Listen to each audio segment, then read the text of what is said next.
Good morning, APAC. This is Cephalopod Wizard coming at you from Friday evening over somewhere connected to APAC. Streaming with me today is Combination Bean. Hello. Hi, it's me. Don't. Actually, I should save that one. Hmm. Due to technical difficulties, we have to use Chrome, and therefore I'm obliged to say that we are sponsored, even though they're not paying us. Mm-hmm. So, any tables that are looking good to start round one with? We are here just right at the start of the round one.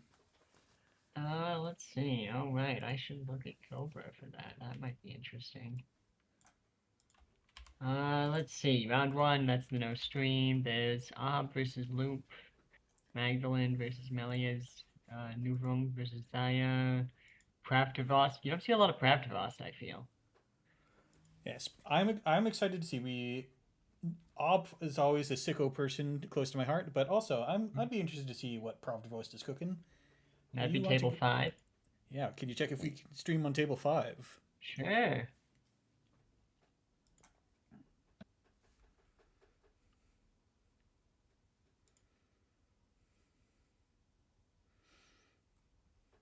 And welcome, Zinchling. I'm excited to watch some Netrunner tonight. We are coming out of the last set of competitive events. Was it districts? I don't remember. Can't be sure. But we're going to be going into some mega cities. And we probably won't get to see the secret technology, but we may have some interesting stuff. Maybe. I see someone We trying have Ob. we have one yes. We Okay, have the other one person yes. said yes. All right, we're good. That's two All right, yeses. we are in. All right. So right now we can see Pratt has already scored embedded reporting. Got Magistrate Revanchulet on the board. All right. And runner at 0 credits. That's where Magistrate Revanchula is best. You can just. It is. You can, hang on. That volume's real loud. Yeah. Alright, so if they hit any agendas, they shouldn't be able to steal. It is Hermes Loop, which I've heard is good recently. It's real good. Hello, Kror. So, coming into Pravdavost, obviously, whenever something powerful gets printed for NBN, every ID is a possibility. But I haven't seen a whole lot of indicators of what to expect out of Pravdavost. And this might just be keep scoring while you think Luke can't afford to pay 3. Potentially. Meanwhile, Lu, we've seen some amount of. So we saw a Keiko revealed off of that last Gachapon. And this could be just kind of the successor to Hoshiko, Lu in a magical girl outfit with all the money that you could ever hope for. And the ID is just kind of a reg value ID. So they also have Hermes. They have 2 consoles in this deck. That is true. Didn't realize that we were Johnny 2 consoles here. Yeah, that's an interesting idea. So they undo the advancement, but yeah, this does seem like potentially an agenda play. I've seen mostly, from what I've seen of Prep, I don't think I've seen Prep competitively, but when I've played JNet lobbies with sickos, it seems to be mainly kind of magistrate, econ denial type, just being really expensive to steal anything stuff. Yeah, it was sometimes the like before Magistrate got printed, your opponents could generally try to wiggle out from under having 0 credits, and Magistrate really just shuts down any attempt to win because not only can you not steal agendas, then you struggle to trash the Magistrate as well. Quite expensive, and then as well, if you can just keep scoring and keep them at 0. Loop's getting some stuff on the table. He got a strike fund to make something. He's got your Ponder Fermenter. He's getting his econ back. Looks like he probably won't be on 0 credits for, well, he's not right now, but probably not for too long. Yeah, we see a Game Dragon, which is, Game Dragon plus Buzzsaw deletes most code gates. Let's see, what is it? Probably a, what's it called? There might be a Tungsten Tailor in there, though then having that, both of those is a lot, but, it's fun. It is fun, and I do just enjoy Game Dragon. Right, unseen sometimes card. You really just, listen, sometimes you just run into somebody who has 3 brands on one server and you discover you've made a good decision today. You Yeah. know? And that advanced card from Pravdivos not checking, we always have to be afraid of the Chekist Scion, especially because the Corp knew that you could get rid of the Magistrate this turn.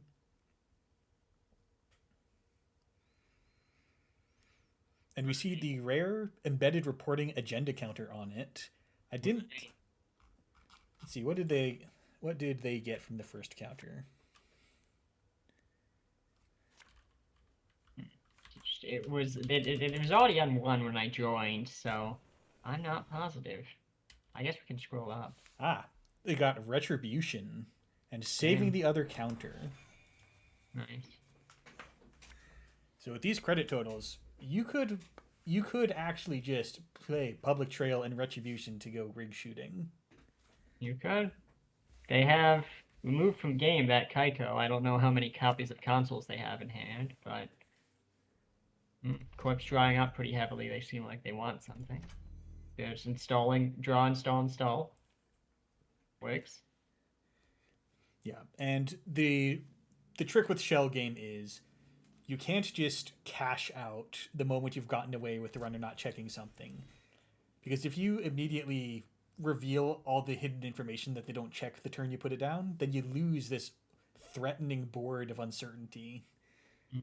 So, Server 4 could still be anything. Advance a different card. Double Chime. We haven't seen a single piece of ice so far. Maybe you just want to get it out of the hand because you might see something. Okay, that's an agenda. Okay. They steal Artificial Crypto Crash. That can is hurt. an agenda. And that is bounces the double advancement. Yeah. Yeah, the Hermes is the most devastating part of this matchup because you get rid of the advancement counters. Which, your ID provides them for you, but also it takes a lot of the threat out of advanced cards on the table when you can get rid of the advancement counters without touching it. Yeah, you can send it back to hand, then just sweep HQ, and if it's a Chekist Scion, it's gone now. And if it's not, then you get it. Okay, they're reinstalling, putting an advancement down. They're keeping this spread out. They haven't revealed much yet. They had an agenda down. Which they didn't put an advancement on. So it does seem to be very shell gaming. Yeah, we don't need ice if you have to be afraid of everything. Yeah, valid employment. Okay, there we go. There's the credits. I was gonna say, okay, getting twinning down is pretty big here. Now you can just kind of ignore all the bullshit and just slam R&D repeatedly. And bounce anything annoying. Yeah, well, twinning is a serious threat. Yeah. Twinning is a game winner here, potentially. One of these is ubiquitous big, so they're getting 1 credit per turn. Not huge, but it's something. Installing 2 more cards. Seem to be doing a lot of draw, install. Very, I don't know. They're maintaining their 5 cards in hand. Yeah, and search for end of the line. Okay. I see. That's some very proactive threatening. Right. But okay, the runner. But the runner cannot go fishing for Hermes bounces on the top of R&D. Right. Though if they have Gourmand, they could get rid of your threat. So it's but it does potentially solve. Okay, public access plaza. That's an annoying trash.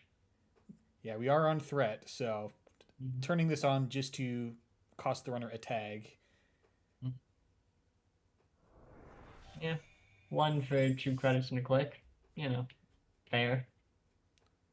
And the click to run it in the first place, but I guess they would win anyway. Yada yada, etc. Yeah, the Lou rebate will largely take the sting out of having to clear that tag. It's still not free. Another ubiquitous big. Alright, so we have a whole bunch of tempo forward assets on the table and an unknown server 7. And this could be resing them all just for the tempo, or maybe, if server 7's an agenda, getting rid of things that Hermes can bounce. Potentially. So now they are going to rearrange that one. They could keep that end of the line on the top potentially to just kind of ensure the first hit is always not an agenda with federal fundraising.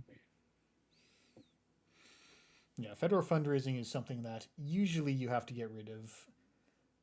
Admittedly, there's not going to be a whole lot of epiphany synergy pieces that we expect to see, but Right. knowing that the top card is always a bad access is going to really power down the twinning. Okay, another install.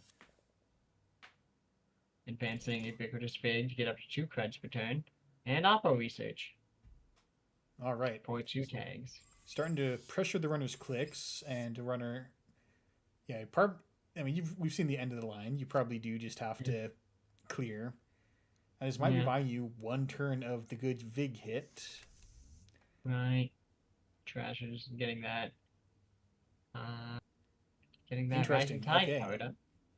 So spending from the Paladin and overriding for MU because you can. So that seems to be largely to get the twinning counter. Right. Yeah, definitely. I never saw much of that card. The twinning? Or Because I can. Oh, because I can. Yeah. Yeah, I never saw much of it either. You said a card name, so I had to show that I know cards. Yeah, we bullied Andre out of saying that's a big deal when we printed Big Deal. Right. That's that, good. That was fun. Listen, that's really the goal, is harassment. I feel like that's what I'd do if I worked at NSG. We're getting a lot of installs here. Again, we're just getting a bunch of money set up now. Oh, and Server 7. No, it's priced. Not I. Yep.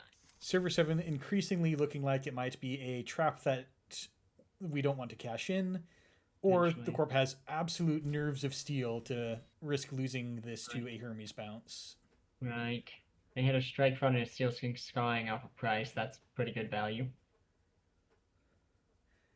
And then a fermenter and an echelon.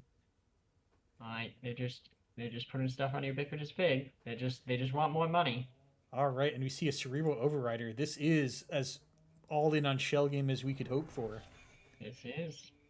You probably don't touch any advanced cards unless the Corp makes you. Yeah. And since touching unadvanced cards is touching advanced cards, it's a little spooky. But now you've got the twinning up, you generally don't have to... There's not as much reason to run unres cards now. Okay, they don't want them to have 3 creds per turn. That's understandable.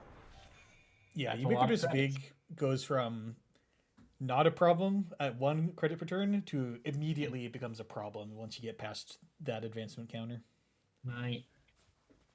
Discards, bunch of ice trashing. I think they figured out there's not going to be any ice here, so they don't got to worry about that no more.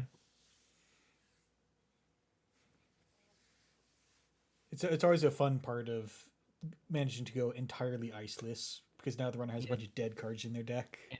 As a Thule Sickle, I do occasionally appreciate seeing crew and being like, ha, that's not a problem for once. I'm actually fine.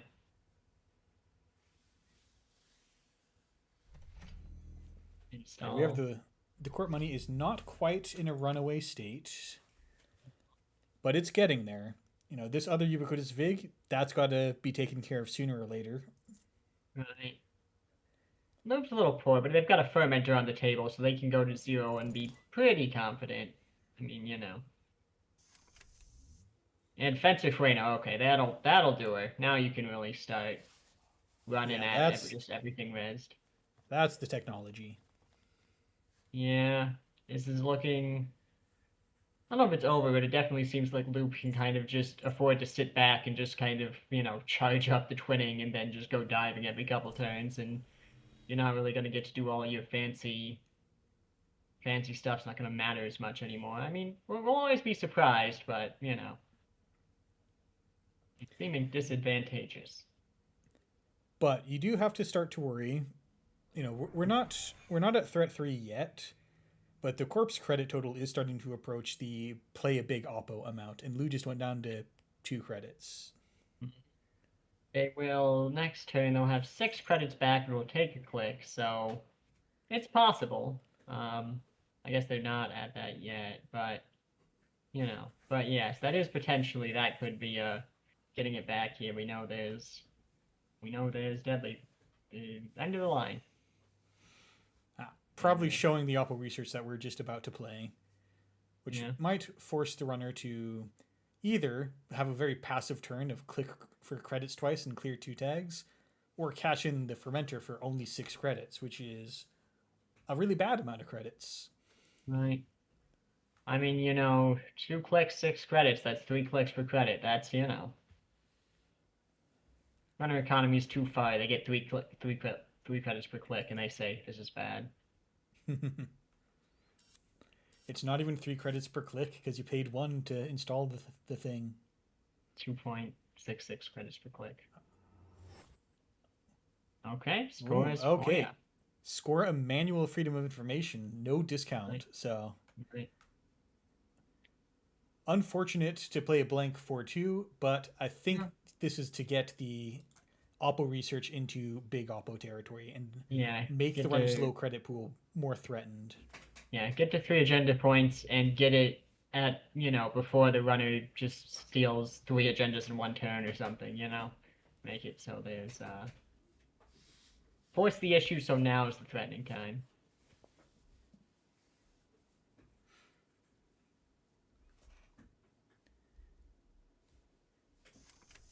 All right, runner, very, very set up with a very threatening amount of,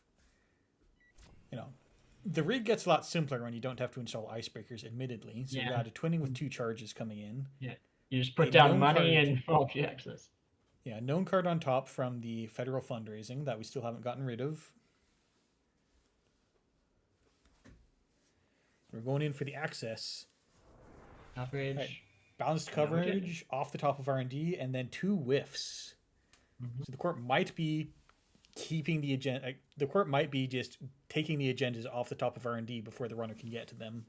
Could be a lot in hand. We're down to 24 cards, so we're about 20 cards into the game, and we've only seen these 4 agendas. We should be seeing another one sooner or later. Right. I mean, sometimes they just don't, sometimes the game decides it's going to be a while. There's 2 cards discarded in archives as well, so it's possible there's some agendas. They're checking HQ now. They're having the same thought. Well, they hit a Behold, so that's not good. Behold with one click left. They have 5 cards in hand. They'll live. Though there's Retribution and other things they might not enjoy. But also, we have a daily cast full of credits, which will be... Yeah. It'd be real... Both of us can have 0 credits move, but... Right, they pop Fermenter. I think they're anticipating that. They want to have some money. They don't want to trash daily cast of nothing. And they say, don't love that, friend, which, understandable. No one expects to be beheld. Okay, they reveal Oppo research. It sounded like it might be time for, you never clear tags again. Potentially. Potentially, but also... So, we're a little poor right now, so... If the corp wants... the runner can afford to clear tags next turn. Yeah. Either you go to 0 playing the Oppo research, or you trash the daily casts, or some combination of that. Yeah. Well, you could also trash the daily cast, play Oppo for 2, then they're at 4, and it's kind of the same thing. End of the line. End of the line, double end of the line. Okay, that'll do. Hang on. End of the line, I missed it. They just played end of the line twice, baby. That'll do it. Just had 2 end of the lines. Okay, right, because the runner didn't clear any of the tags. Right, runner had 2 tags, so, And they didn't really have a way to clear the first tag either because, they were at 1 credit and 1 click. So they, they could get credits in some manner, but they couldn't go down below 2, so. All right, you heard it here first. Play Behold, everybody. I expect to see this in the Mega Cities next month. It's a good card. Or it's at least a card, it's one of them. It's a main card. We know that for sure. Yeah, listen, it's valuable enough like Snare that, occasionally it does nothing, occasionally you just win because the runner hits it at a bad time. We take those. All right, let's see how much time we have left in the round. That is... 20 more minutes.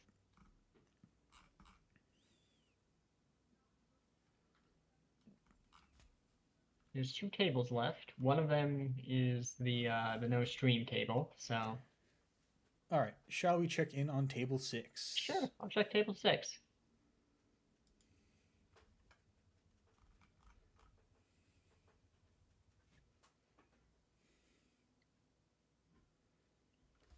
Okay, I've asked, and this is a Leo, one of my favorite identities. I play a lot of Leo, Mm-hmm. so hopefully they said go for it. All right, we're in.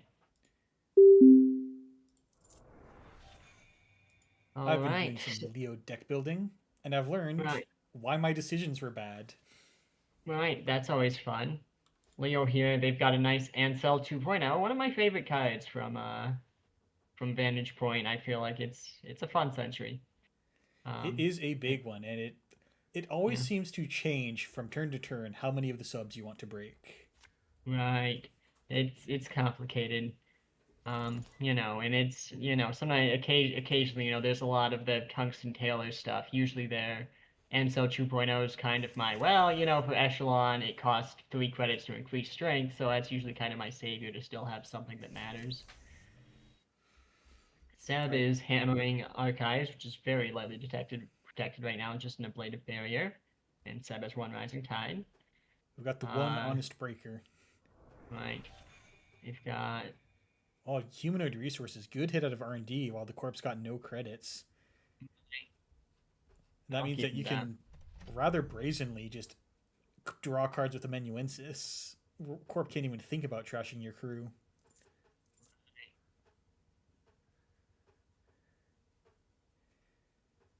I'm going to take a They guess that this install. is a skunkworks on archives.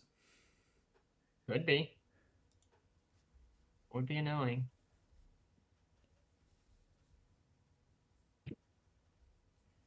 You know, You could do also also see be one of the on great buffs Mercia. to scoring corpse. 2 whole agendas in Seb's score area and only 2 points. Yeah, baby. That's what we love to see. That You is what know? half of the stable loves to see. Yeah. It works out. You know. They've got an architect deployment test. That's fun. That's been a classic since ever since they removed what's it called? Off-world office. That's been Yeah, a good off-world Leo one. office. Especially if you're a sicko who likes playing Ansel 2.0, it's nice to hit those 8 credits, hit the jackpot, baby. All right, we are running in with the Eru.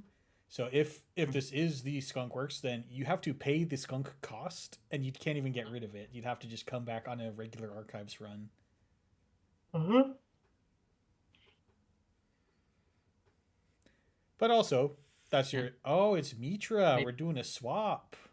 yeah. Oh, nice. And they get money, so that puts them up to I can actually res a piece of ice that matters. All right, Yeah, what there's a ice do we Mitra in have? archive. I see a Boomy in Um, archives and yeah, whatever might be in HQ.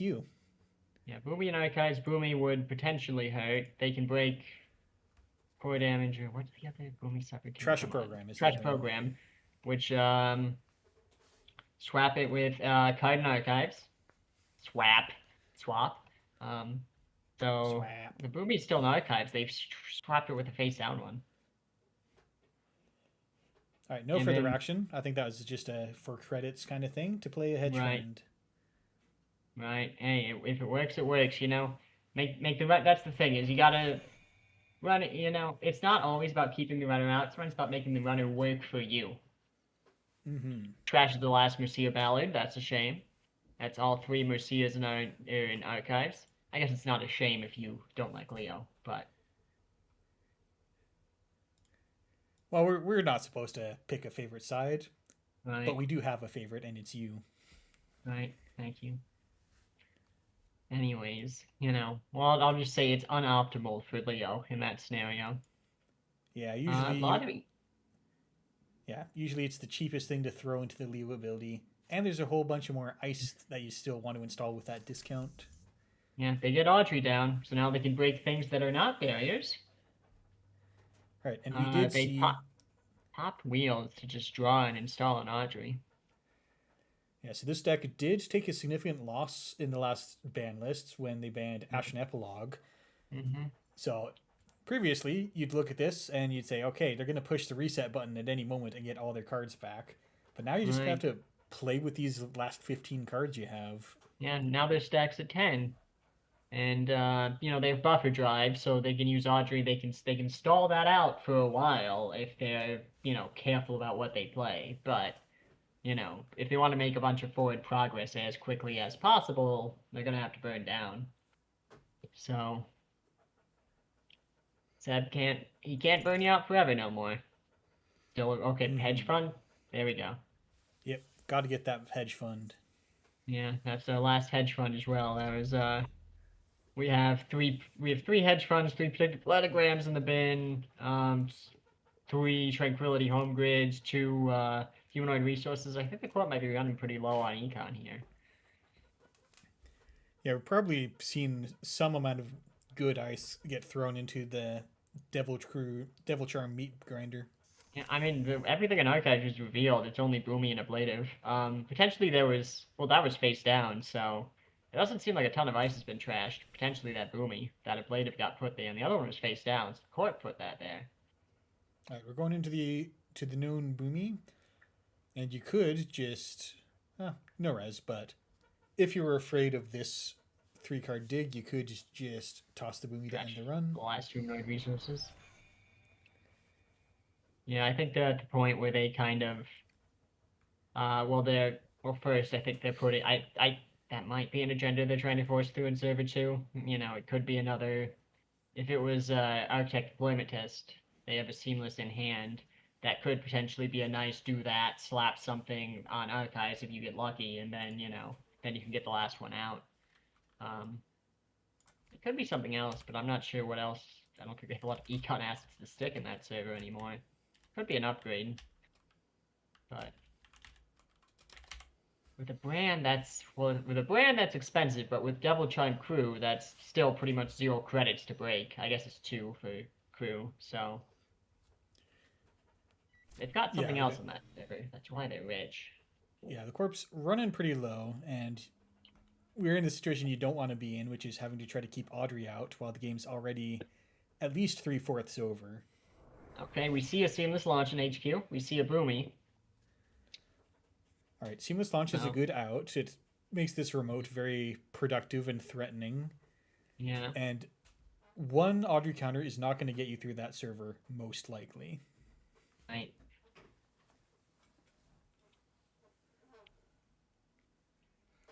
Yeah. Let's see. It'll depend. It'll be enough to break most things. If they could res both ice, but if they only res one ice, like if it's like a brand or something. Now, of course, it is also if they res one ice, they can still trash something in the run. So I think they're probably considering right now if they go for the remote or not, because the remote is both deceivingly cheap because it's Seb, and then also still kind of expensive because it's Leo. So. And I do see 3 privileged accesses in the bin, so Right.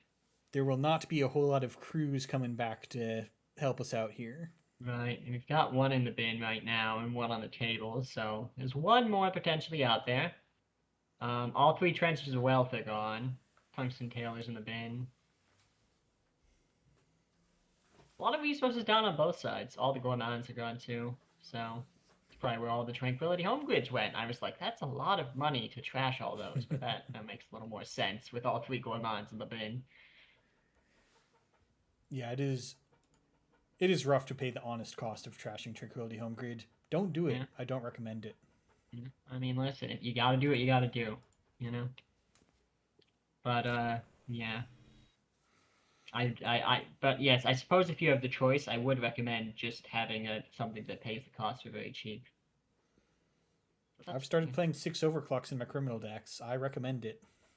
Yeah, it's nice. They trash a strike from hand. There's 2 seamless launches in HQ, so we have 2 seamless launches, a Boomy, 1 unknown card in HQ. The Corp definitely has what they need for scoring. Could even be getting a luxury line off the table this turn. Okay. Seamless launch. Seamless launch. Could be a luxury line. Advance. Score a luxury line. They got 1 more click. Could be an install. if it's an install on anything with points, you can then, the remote's gonna, okay, they install ice on archives. They don't have the win next turn. But Okay. they do Yeah, want gotta. archives to be more resistant. Oh yeah, we're buttoning up the game against this Audrey, and Yeah. one booby not quite enough, but the runner is going to push the button because this is where the win most likely is. Right. There's a blade of barrier.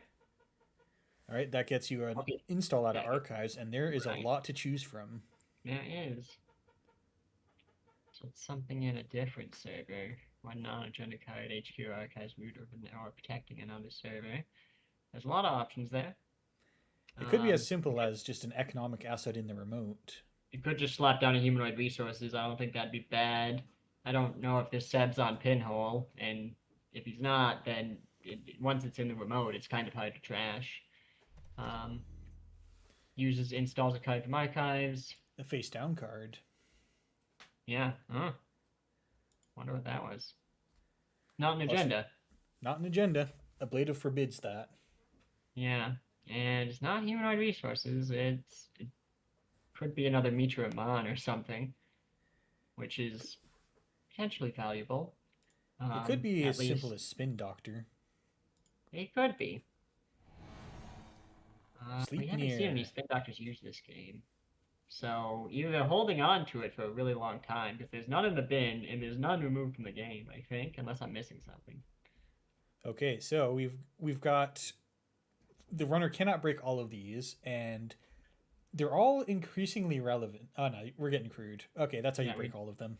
Yeah, no, it's sad with crew. It's just, you just say no to ice. Just say no okay, to ice. Hit some aliens. No. Let them dream. Okay. Get 6 points. That's ouch. Truly, the corp is living the dream here. I didn't think you want to score either of those. All right.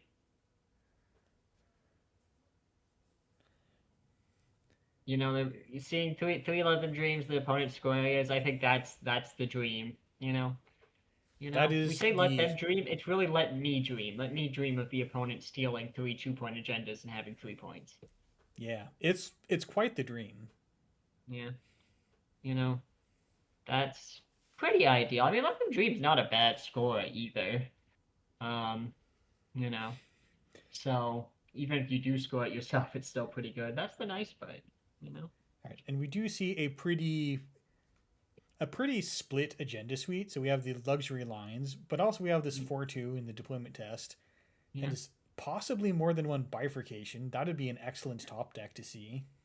Yeah, they're at 0 creds right now, so they do not win this turn if they top deck a bifurcation, unfortunately. But pinhole threading. Okay, so they do have a pinhole threading. They can run just one, or they could have more than one. They just never had to use it before now. It's a Mitra Amon. It was a Mitra. See, you know what I'm talking about? They wanted the money. They wanted to have an extra 3 credits if the runner ran it. And I think Mitra Amon's pretty decent in this one because I mean it gives you credits and also you could just swap something out that might be not trashable, like a Sleipnir you put early game with a Boomy that is trashable, and then you get your money back for resing it. All right, hear me out. Mitra Amon to put a ablative barrier back on the table, which puts the Mitra Amon back on the table somewhere else, and now you just have an infinite positive value loop for certain definitions of infinite. Right. Well, but that you need to have ablatives in like 2 places. So you could, and then the third ablative in hand, so you could constantly swap out the ablatives for your infinite value loop. They click for credits twice and trash that arrow. They do not want them to be repeatedly running in there. Yeah, that is what loses you the game at this point. And now the runner has to produce second arrow, and there's no privileged access to get the same card back. But what about second arrow? What about buffer drive arrow to the top? But very possible. Don't forget, there's some secret text on this card, so you can remove it from the game. List. All right, investment in getting through Ansel. Corp still has no credits. Right. Run HQ, gonna see what's in there. There's a trashes steel skin that one. 5 minutes left in the mission. Drafter. Okay, just acts as a And drafter. that's it. We're not tagged. The whole engine is offline. Yeah, they don't have manual letters de Mora online. All right, so Installs another Doubletron. asking, is it me or is the runner playing slowly? I don't think they're playing unreasonably. This is a very careful situation to be in, and there's super finite gas on the Audrey to work with. Right. They are kind of both hitting the ends of their energy. They install something from Iron. They install a card in the root of R&D. Um, that might be the Skunkworks. What if Because it's another Mitra and you just trade this 8 cost nope, ice away to the get other rid of Mitra's it? in server 2. They checked. They didn't trash it. Oh, yeah. So the Mitra's in there, and all three of Mercia Ballads are in there. It's got to be an upgrade. I feel like that's the Skunkworks, which kind of makes this a little harder of a trade for Botulus. Um, here, if you're doing that, admittedly, they can also just trash it, which I'm wondering if they're thinking about it. Because, if they res Skunkworks and then you gotta pay 5 credits or 2 clicks, then you can't do that again for a bit. But if you just trash it, then not that big a deal. Yeah, okay, they're Yeah. just trashing it. Yeah, they installed Botulus and they're like, actually, I just don't want this to exist. Yeah, Ansel's a pretty good target to be destroying. Yeah, Both versions. yeah. And that should be the Anyway, last of the ice destruction down. right, they get a tag. They'll access 2 cards here. There's not a lot of cards left in the deck. There's probably something.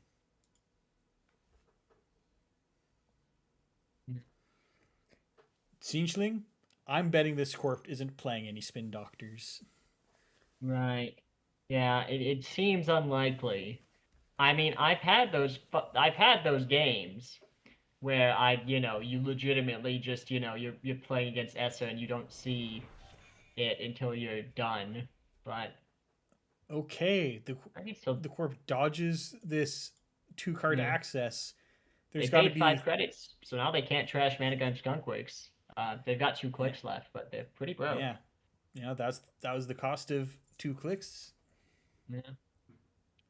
I might have paid 2 clicks so I could trash the Skunkworks, and then, next turn. I mean, I guess they're concerned they could install another ice, but I mean, I the mean, you have corpse is to, broke as hell.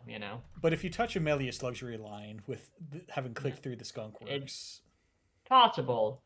I guess there's a gamble either way. Something's happening. All right. You know. Also, Seb might not have any more self tagging. Well, okay, there is still the tag on Seb. Looks like we didn't get a solidarity clear. Yeah, okay. Solidarity Just drawing the card. 1 card, not clearing the tag, staying tagged for Manuel purposes. Right. Potentially. And it's a fair guess. The course has no credits. You might as well keep them honest. Right. Maybe an agenda has been drawn. No. They want to run R&D? They now also have the clicks to potentially click through that double click. Access unseen card.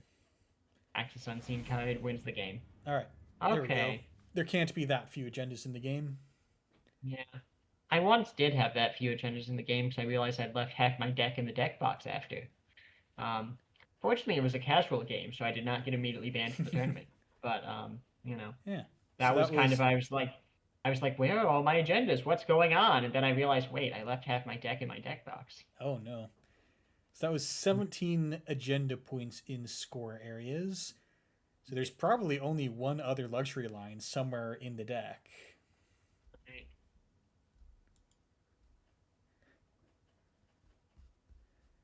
All right, and that is going to wrap us up for round 1. That's pretty exciting. Got to see an end of the line kill. I always love those. Whoops. All right, where is my barons? All right, that was table 6, so we're waiting for those results to show up. And it looks like Op took a win in round 1. We are going to have to take a look at that next time it's up for play. In the meantime, everyone's going to be switching sides for round 2. Right. We had a VIPI in there who did not win. They were very popular at the start of the meta. A lot of people were trying them. I don't I know think if we that's were all carried very on. excited to be playing DreamNet. Right. There's two of them in this tournament, which is, technically the runner with the most copies of them is 3, so this is a decent amount. There's a Captain Padma in here. I love Captain Padma. Yeah. Yeah, I believe Dolebulb recently released a video with Captain Padma. There's also a Mercury, so that's exciting. All right. A lot of unique IDs here. Let's see. Oh, next round's paired. Next round is paired. Excellent.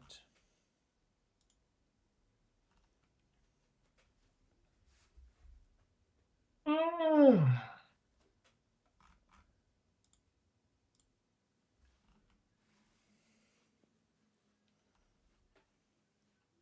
we'll have. Are there 2 Pravdavast? There are 2 Pravdavast in here. 4 Melius U's. 1 Alco, 1 PD, 1 Leo, 1 Nuvung, 1 Ob, 1 Built to Last. So I saw Pravdavast again. I'm like, wait, did they not switch sides? There can't be 2. But there are 2. Let's see. Who did we watch last game on Prov? Last game was we watched the other KT. Oh no, we. Okay, no, we were. Now there's not Now not two Prov Devosts in this round. There's only one.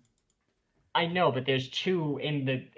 Oh yeah. I just didn't expect 2 to be in the AMT. All right. Well, I am interested in seeing. So I do see Mercury on table 5. We should check that out. That could be fun. Professor Wacko and Jung, those are both good to play. With Melius U, that's not that canon a matchup, but a little bit.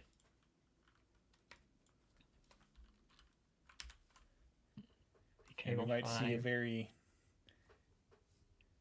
a game very centralized on the limited amount of cheating tools Mercury can bring in. Right. Should I go in and ask if we can stream already? Yes. Mm-hmm.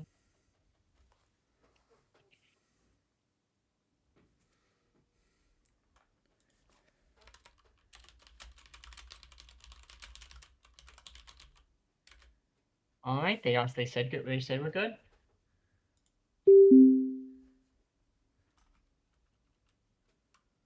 Realizing I should be saying thank you when they say yes, so I'm going to do that now. Professor Wacko's nervous.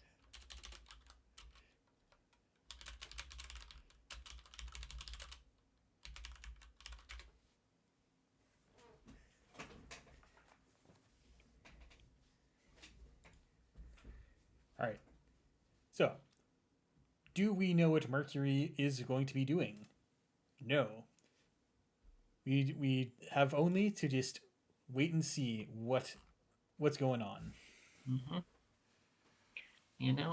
I've seen a couple of these, so there's we'll see what they got, because Mercury can very much lean into I run only bypass tools and I ignore the concept of breakers, so they can say, yeah, maybe I want to break something on a remote occasionally, It's really kind of a choose your own adventure.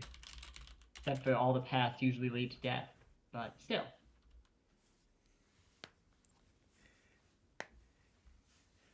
All right. And sometimes we end up seeing a version of these girls wins deck where you just stack as many +1 multi-accesses from the various women of Netrunner who give you +1 access. So we might see Eru and David Autodrones and Pretty Mary De Silva is the one, right? Pretty Mary De Silva, yes, that's the one. Yes, it is. Yes, Pretty Mary De Silva is the +1 if you already have at least 2. Mercury comes with natural 2, so it's very nice on her. You don't really gotta. I mean, you gotta use your ID ability, but you come naturally with the ability to combo with it. It's always nice when you draw Pretty Mary turn 1 and there's no ice on R&D. It's like, ooh, free 3-card dig. I live for those moments.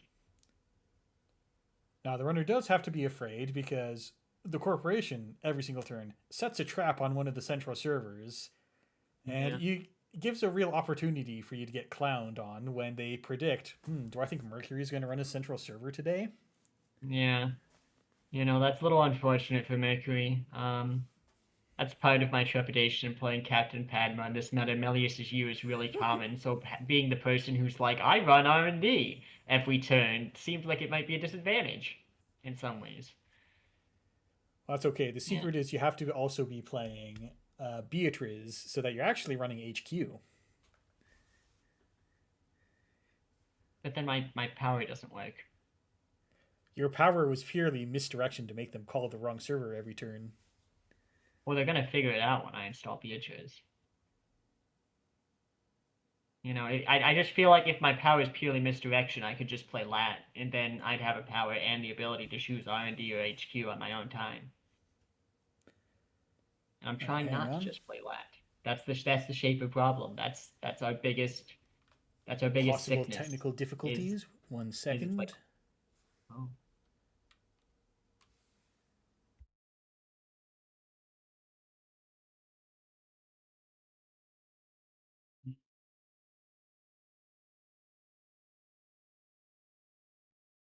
oh, that would be inconvenient. It's nice when I'm not streaming, so I don't have to fix anything.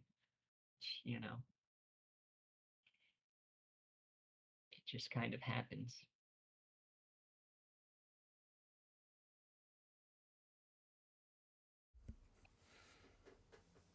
Yes, unfortunately, this might be a result of our Chrome sponsorship. Apparently, there's some low frame rate at times.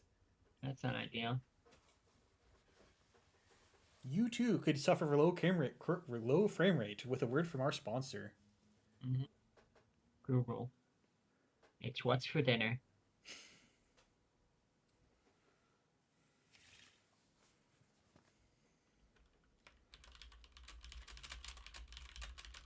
Professor Wacko's doing the classic I wish you good luck, but more for me. Okay, Melius, you just install ice click for credit. Against Mercury, probably not the worst shot. You know, Bravado. All right, Bravado Instant HQ. Bravado. That's in the Atini. teeny. That's Ouch. gonna hurt. That's okay. The corp went down to 0. And All right. surely, We've lost Melius, a you blueberry soul and a cupulation and and paste. R&D called, and no dice for the corporation. They found Adrian, Stace, and Boto. Unfortunately, with Mercury, it's only once per turn, so you can't say, well, now I'm going to go in R&D for the free 2-card dig. But it is Um, optional, so you could decline yes, the dig on HQ and just go yes, R&D. but they did already take it. So at this point, it's no longer there. We have a Blueberry Diesel. I don't see a lot of Blueberry Diesel. You know, doesn't really. That's the kind of choice you make when you're spending all your influence on deep dive.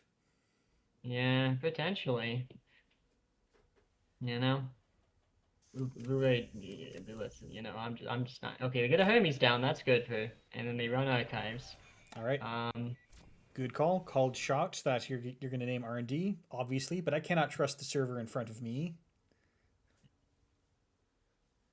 Accessing an unseen card. I was probably thinking about Cupulation. I was like, it's taking a minute. All right, yeah, Charlotte, excellent grab. That is a Yeah. critical economy card for the Jinteki to try to cook the whole time. Full art, Charlotte. Full art Charlotte. I You hear know, that I, there's alternate arts and full art on JNet now, and I do not know how to get them. right. Before, the way used to be give JNet money. I'm not sure if that's still the way. Daily cast down. Humanoid resources played. We're both fixing our economies. Humanoid resources a little faster, admittedly. The core economy started to look a lot better, and now the runner has to be a lot more afraid of face checking ice now Yeah, they can you know, res Slice and Town again. because once the corp reses another Atini, then Okay, they predicted that they're gonna hit that first. a good We see prediction. a food in there and a Corp is virus. playing half rune. That's interesting. You don't usually see that as an honest Jinteki card. Right. All right. I am told in a message from our JNet sponsors, donating is still the way to get alt arts on JNet. Okay, so give JNet money and you have cool cards. Also, if you want cool card backs, win tournaments. Which Yes, these players both have cool card backs, so. I think you can get that from. I should probably have that turned on so that we can advertise. Yeah. Oh yeah, I see those. Yeah.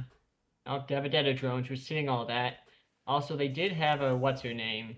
So they did have a Nuka. So they're not spending all their stuff on deep dive because they had a Dr. Nuka. They just have Dr. Nuka and Blueberry Diesel on the same deck. They got a laser pointer. That'll be good for a teeny. That's laser pointer makes you feel a little more confident against these Jinteki decks that are like, you're like, if I eat a Cloud Eater, it's not gonna be the worst thing in the world.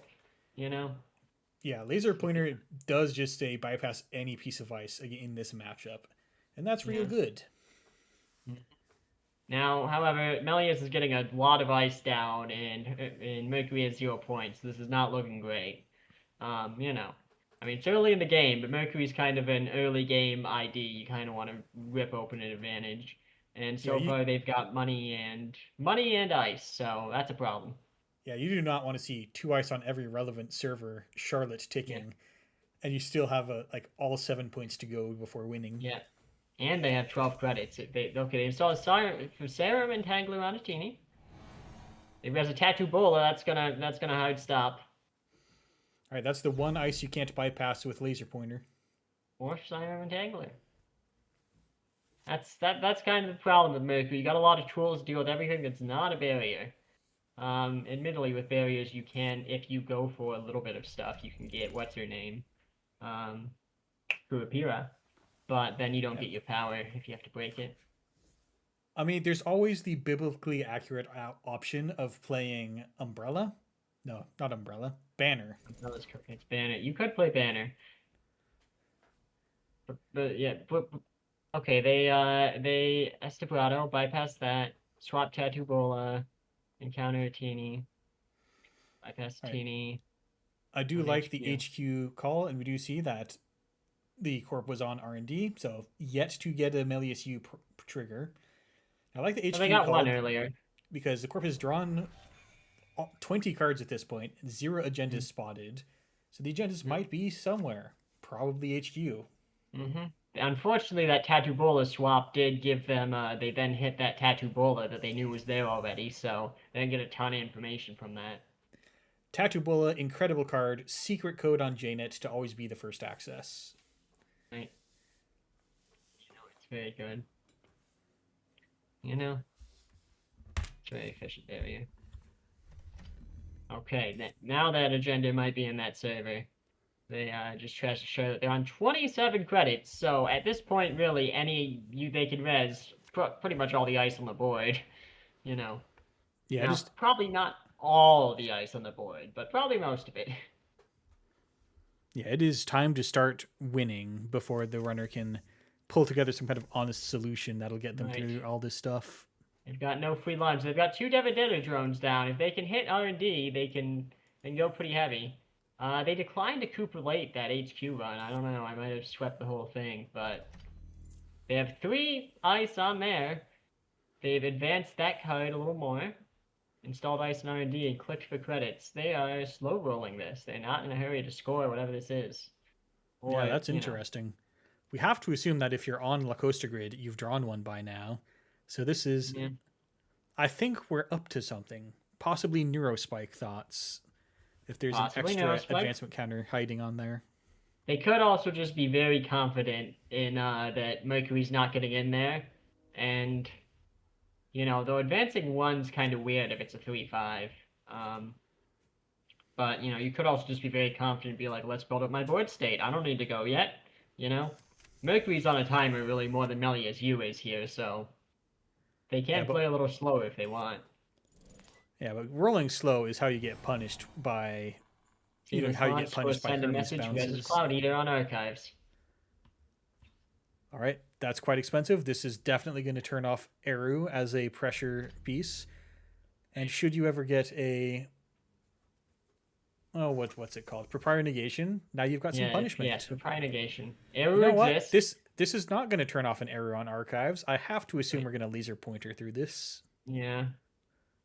And since they rezzed it early, at least you won't, you're not gonna, okay. They're accessing as many cards as they can. That's one, two, three, four, five. 5 cards, no Oh no. agendas. That's unfortunate. That is a deep data mining's worth of whiffs. Yeah, you know? Someone says that deserves a raise. Um, so, All right. Everyone, we yeah. have to keep this a secret. We can't tell anyone that we saw this happen to Mercury. Right, the official alt art for the card is being played against Mercury. Yes, there's the if you went to Worlds last year, you got an alt art of Mercury being brutally murdered by Neurospike. It's a good card. It's the side Yeah. event prize, so you didn't even have to do good at anything, which is great. That means I have it. Yeah. And if you went to the artist's colony, you could have also gotten a Neurospike alt art of a little pufferfish with a tiny little smile on its face. Yeah. Was it murdering Mercury? I like to imagine that's just implied as an off camera kind of thing. Yeah. Every Neurospike has Mercury off camera legally. All right, they've got a second piece of ice on archives now. So again, every server is a real pain to get your Mercury triggers. Ooh, humanoid coming back. Yeah. They play a petty cache from archives, so they get that petty cache and then play humanoid at the same time. They're very wealthy here. This corp. They're not much of a rush. Again, they seem to be. I mean, they are kind of, but they're just. I don't think they're feeling very pressured. I mean, they kind of are. But Mercury's a weird point of pressure where, like, either Mercury can make it or they can't. Where, like, either they just get in and then they do a 5-card dig, like what just happened, or they just can't get in. It's kind of, Yeah. it's kind of how a lot of this plays out. And Prof Wacko praying for no Tattoo Bola. Yeah, But I think we know in our hearts it's Tattoo Bola. it's probably Tattoo Bola.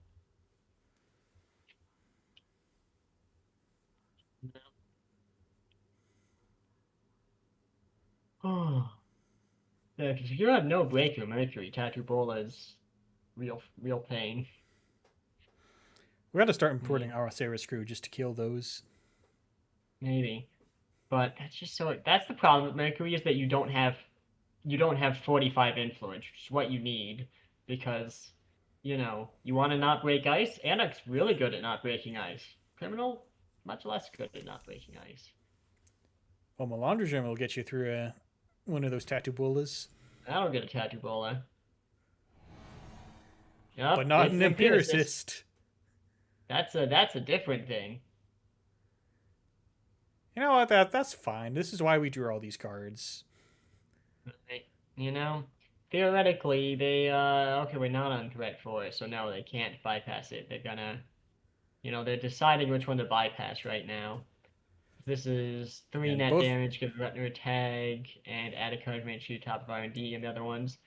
3 Yeah, net that damage, one is a 2 problem. tags, and trash an installed runner card. You could also bypass this and then just drop out. Okay, they're letting Empiricist fire. All right. So Empiricist is going to mess with your access a little bit by putting card of the corpse choice. I don't know if we're expecting to see a bite out of this kind of build, Right. but you're certainly going to see one less agenda out of the possible options. Right. They're also approach Cloud Eater. They're also what is it? They're also going to be floating a tag this turn, so that 2 tags in 1 click, unless they've got something up their sleeve. Well, there is a no free lunch on the table, so There's no free lunch. You're right. So they do have something up their sleeve. It doesn't say it's end the just run, on the you're right. table the whole time. Yeah, as long as it doesn't say end the run, then you're basically fine. It doesn't matter. All right, 1, this time 2, with 2 propagation? drones. Yeah, all right. For sure, Glad for you're them not not to going to do that. miss. We've practically we assembled take a out- deep dive. They used 2 drones last time and they missed, so I guess they have pretty Mary to Silver this time, so they have more. Fuji asset retrieval. Fuji. That's Oh, 5 that's pretty agenda points. good. That's kind of a swing you needed. Oh, and a reprise. That's a fun one to have. Yeah, unfortunately, trashing that reprise is a little tragic. That could have been That good could have to been go the HQ somewhere, ice but- gone. Yeah, you could have done that, though that is then committing to being tagged. and now it depends how much they're going for the reprise. Ah, They have awesome. another We have one reprise. more. Access Anerotic Void, not the winning agenda. 7 cards in HQ. I don't know if I would have gone for a single on reprise, but But it does delete HQ Ice, which admittedly it the does corpse just get going rid to of put it Atini, back. which is nice. So admittedly, you did have an Entangler on that Atini, so like until they spent a turn, that was kind of non-existent. Yeah, it's okay. Melandra Okay, they Gem will trash carry Amu, us they to trash victory. Pretty Mary to Silva. So HQ is completely open. Fuji Asset Retrieval from a distance looks like this Jemison Astronautics alt art I have. Okay, so they've just decided 2 tags. That's pretty much infinite tags. We're not clearing those ever. Or at least they're not clearing them yet. They're refreshing their hand. Seemingly no measured response, and I don't think we see a lot of measured response in there, but every time you go down to 2, it's always in the back of my mind, because every time you have a good turn, that's when they measured you.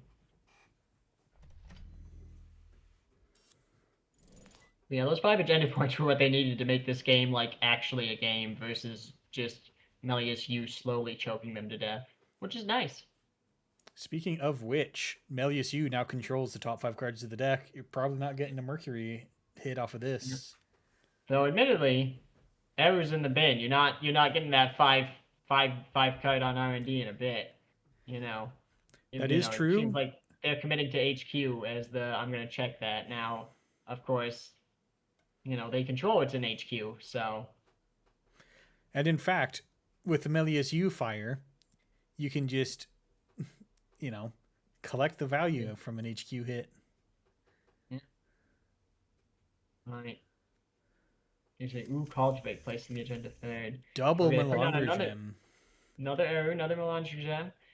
They are a threat from all those steals. Okay, so they're just going in here and just going to fucking threat all those we can and try to. Yeah, spend both the Melandra Gems and just bypass the world. Look at 3 cards. Yeah.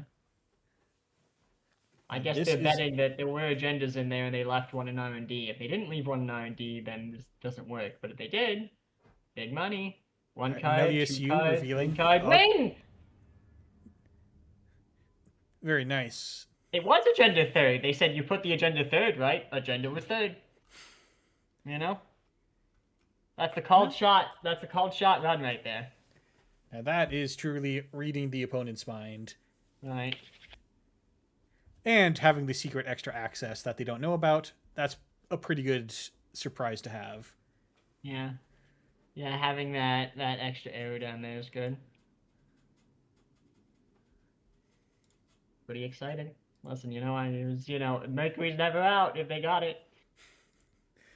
Mercury's never out, and Mercury is the kind to play multiple arrows in the deck. Right. That's the good thing. Even this still don't play Beatrice, Yeah, Beatrice.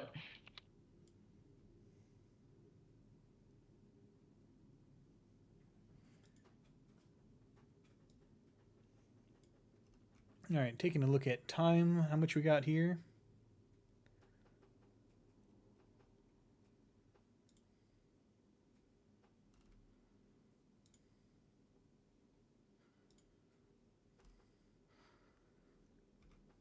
All right, we've got about 20 minutes left in the round.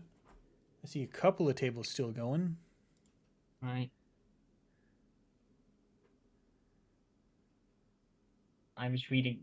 I got confused for a second. I was reading someone else said Fuji is gone in a completely different save, and I'm like, oh, they saw the steal. But no, that's a different Fuji.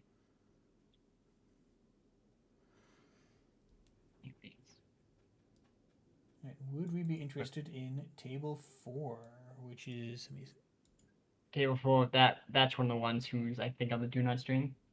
I know their name's different than the one we got given, but they were paired round 1, and while their name's different from that, both of them were on the round 1 one. So. Okay, then let's. Which and then I think that's. Yeah. I think that's all. I think that's it for this round. So I think we are gonna. I think we'll go to break for a couple minutes. Do not stream. So Yeah. All right. Then we are going to go to break for a couple minutes, and I will try to fix my technical difficulties. See you in about 20 minutes. that's great.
Welcome back from the break, everybody.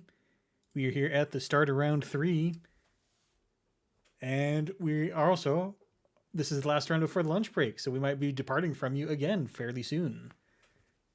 I see of interest to me, I see Alco versus Muesli Hat, two identities we haven't seen yet, and two players I think we haven't seen yet. Combination Bean, are you back? Yes.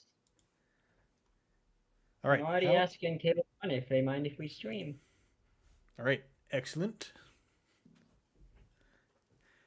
Alco got, some new ice to choose from. Great. We're good to go. Yeah. All right. It'd be interesting to see. We got a whole bunch of new stuff for Corpse generally. Who doesn't love a new one pointer in Alco? Ever since we've had to struggle through the loss of Sting and False Lead. Yeah, false lead. I like that tool. It's a very evil card. I've been unjustly punished for Alco's crimes. I was just doing NPE with it, but I wasn't winning games. Honestly, I think you're part of the problem if you're playing this in Thule. Then you started winning games with it, and then so now it's my problem and I get it banned? It's not fair. Very unfair. Listen, some of us shouldn't be allowed in public, but we are, and I think we should embrace that. Anyways, the twinning sound from Mushrati and Fenchifreno and Hermes. Just got a little bit of a board set up. Yeah, so we have possibly the 3 most important cards of your whole deck to get installed here already.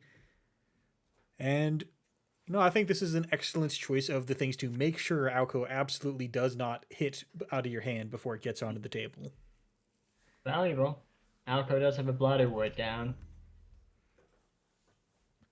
which can leave some surprise net damage if you have other stuff installed. It was mostly ice before now, but we're getting a second server set up. Yeah, so now we have the possibility of dropping our credit total to collect some Alco damage.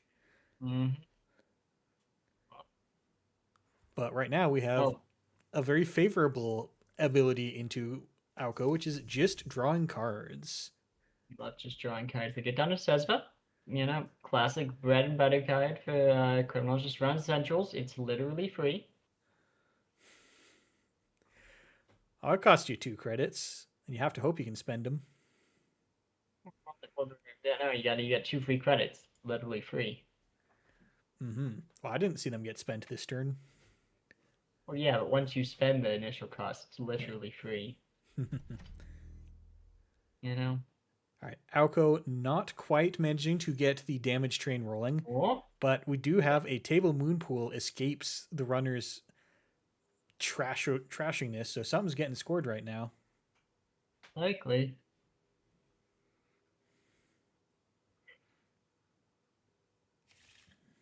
They reveal a Regenesis and a Hybrid release. A lot of one-pointers in here.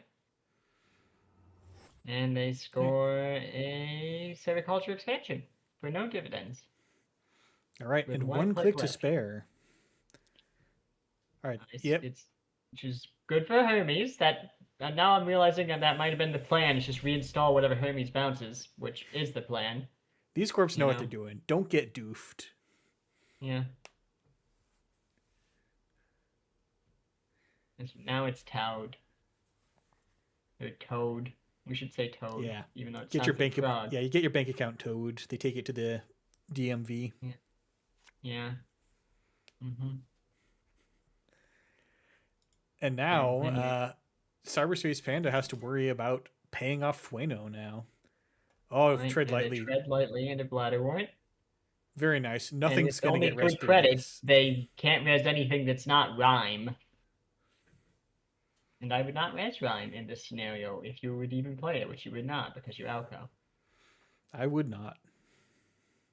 But if you were to play rhyme, you could res it in this scenario.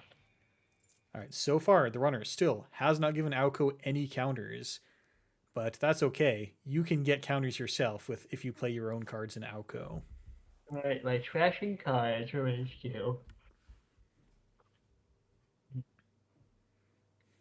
Now Alco's, they got some ice on the board, but they don't have those acids set up, so They're a little low. Both runners are a little low on cash. The runners got a little more free candy with their Sezva and Fueno when they can, so they can get away with it a little more right now. But it's still a little spooky for both of them.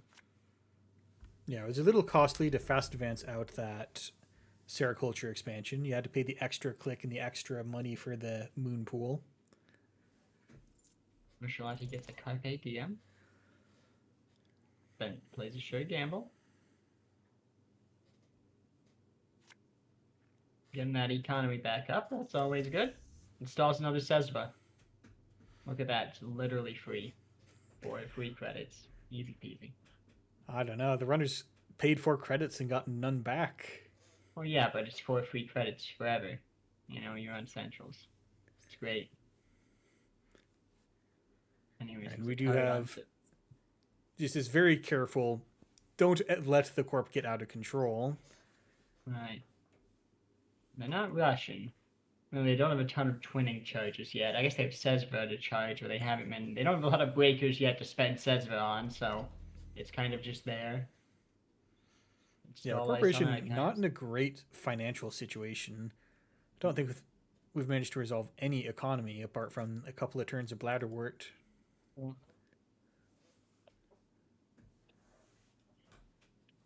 They've clicked for credits a couple times. Gets a clean getaway. A lot of Mushalati triggers going off. Okay, Carpe Diem sees the day. Run R&D. And excitingly, you can't stop the runner from getting Carpe Diem money, but you do have to at least make them think that, or to worry about going into an anemone and getting the Alco train started. Right, that would be inconvenient for you.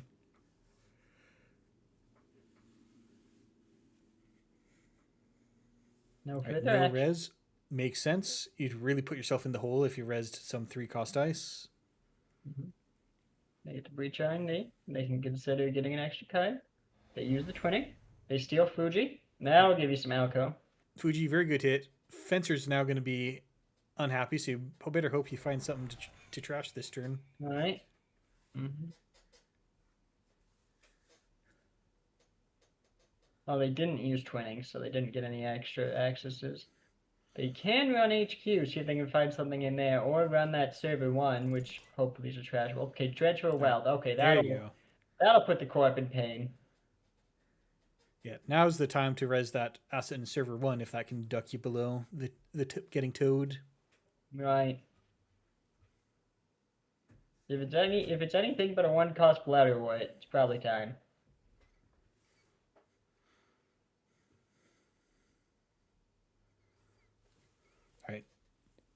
The match is lit. Hedge fund and fly swatter cannot spend Fencer Queno credits. And you can't spend the Ches for just can't spend any credits, both to pay off the Fueno, but also to get another twinning counter back. Yeah. They reprise to go run that server 1. Well, server 1 really decimating the board state. Yeah, really trying to make sure. You just die if that's another Fuji. Yeah. Which for Genesis. But no such luck. Still can't pay off Fencer Fueno. Well, now you're thinking, what's in Archives? Archives is looking rather suspicious right now, but you just had such a devastating turn that there's no point in taking that kind of risk right now. Yeah. Yeah, but that doesn't mean I'm not stupid enough to think about it. You don't die to touching a Fuji anymore. Yeah. Now you win to touching a Fuji. Alco very overdrawn, 10 cards in hand, 1 credit to its name. You know, they're installing, clicking to get to 2 credits, and now trashing 4 cards from hand. That's not always pleasant. A lot of those were probably ice that you wanted to keep down from that Hermes going off and the reprise. Yeah, Hermes is a powerful card when you're on even footing, and it will end the game if you fall behind, and then you have to start dealing with Hermes bounces. Right. And getting that transfer wealth last turn has really put them on the back foot here. All right, They there's did Cougar pay Pier. off Fencer Fueno last turn. Fortunately, Fueno is one of the easiest to satisfy. You just pay singular credits. So sometimes you're like, I'd be happy to spend 1 credit to have 5 credits to use in the future. But sometimes you just keep doing that and you never get to actually spend the credits. So To this date, we still haven't gotten any credits out of the Chesfas. we haven't. They do have a breaker now, so they can, if Ice ever gets res this game, they can spend credits on that. And in fact, you can just spend the credits to boost Kurupira's strength. You don't even have to be encountering a res dice. But you do have to be running a central, so you couldn't do it on that run. Right. They're just clicking for credits. I think they might be potentially they got a hedge fund in hand or something, though I'd be surprised. They may not have it because they installed ice instead of clicking up to 5, though. They could be trying to save because they could get the hedge fund next turn. Or whatever, the Jinteki hedge fund. That exists too, and that's good for Alco, isn't it? Yeah, it is. Yeah, and if your economy is so low that you wouldn't res ice anyways, there's no point putting something on the table that will allow the runner to offload Fencer credits. You might as well at least keep playing this game of chicken with them, because your stuff on the table won't do anything anyways. Right, they've got an echelon down here. So now they have a sentry breakers. Well, very important against Jinteki. That 2 strength, that's a very important number for not getting randomly Kentucky Fried. Yep, that'll break you a anemone, and you can boost into range of the Lion's Mane with only 1 boost. They got a petty cash, and they got a hedge fund back up to 10 credits. Corp's back in this game. They actually have a little money. They can do things again. Yeah, not ideal to be starting your turn 9 with, all right, we're finally ready to start playing the game. Yeah, but hey, listen, if you're not ready, turn 8, turn 9 might be the best you can hope for. So, you just got to roll with the punches. All right, and now anemone. We get to do that fun Alco thing. Just fire off an enemy net damage. They lose a clean getaway and a touchstone. Stealth, potentially Baker. Yeah, I think you got to have a plan for playing touchstone. You've got Yeah, I mean, though it is also just free monies as well because you play a bunch of events, so you could also just do that. It is, but I trash a blood award. Pays 1 to trash humanoid. Fencer's still overloaded. Oh, you can just go back. Yeah. You got more free Chesva money. Right. You do. Clean getaway. Right, yeah, with 7 creds, you could be worried about something spicier elsewhere. Cheering for bite. Right, that would be funny. But I think I ended up cutting touchstone from a Muzlahat build, even in one that had this many run events, because the 2 to put it on the table is just really, it doesn't feel good. Right. And you've already got Debbie and Mamie if you want to get a little more per event. Doctor.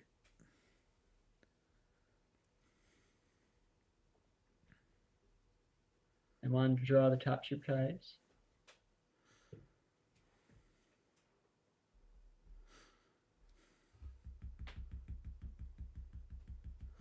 Sign D. Access is Fencer Freno still overloaded. Yep, the game of keep paying off Fencer continues. Right. Now, you did kind of get your money back by paying 4 credits that turn, so it's kind of evened out, Kind of, but you do have to get below 3 because technically this has not given you money since it got the 3rd credit on it. It's just been you move your own credit onto it instead of bank credits. Right, he's still shaking you down. All right, more petty cash from archives. You love to see it. Corpse always needed measured response. They have the money, but they will be very poor. Second measured. Second measured. Greed punished. All right, that will get the corp there, and it's definitely a good reason to hang on and try to get your money up. Yeah, listen, just get that money, baby. That's really the thing in these outro matchups you got to watch out for. Is they like to play measured. So if you haven't found it yet, might be in hand. And they've always got, 0, 1, or 2 measures. And really the only way that you know is when they play the first measured. So you know. That's a nice comeback measure, though. I feel like half the time people die to measured, it's just like I'm already winning, and you happen to get one turn where you could barely get back in the game, and now you're just ruined. So at least it was Mm-hmm. kind of it was exciting. Sometimes it's less exciting. I mean, all measures are good measures. Let's not disrespect measures, but all right. So tables 5 and 4 do not stream. We have potentially 6 and 2. 6 was the one you mentioned. That With is the Padma. Padma. We should, yeah, let's check in on that table.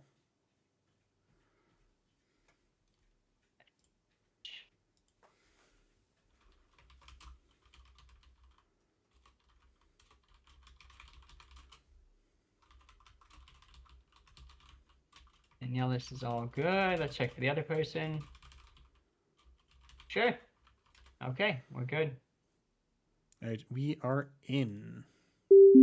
All right, this looks to be a stealth Padma with Penrose, Mantle, and a Game Dragon on the Penrose. Oh, that lines up very well against Boto. Gets you to the 6 strength. Right. And we are doing that Padma thing. We run R&D.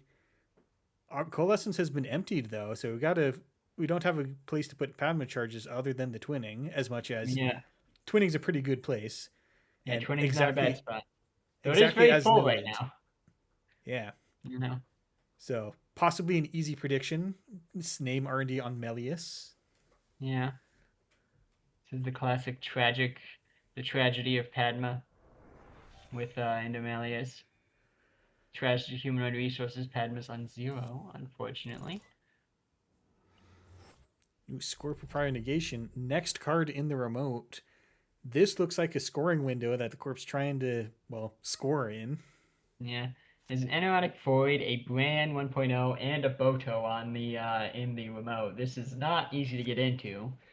Hexnet, Now, this is a half rune on HQ.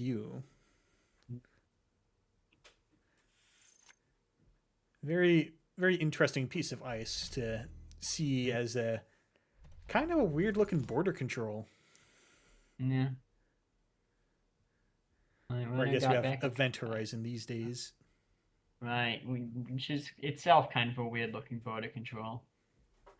You know, it's kind of tragic though. If the 0 cost instead of the 1 cost means now it's very cheap for the what's his name? I do like it as a.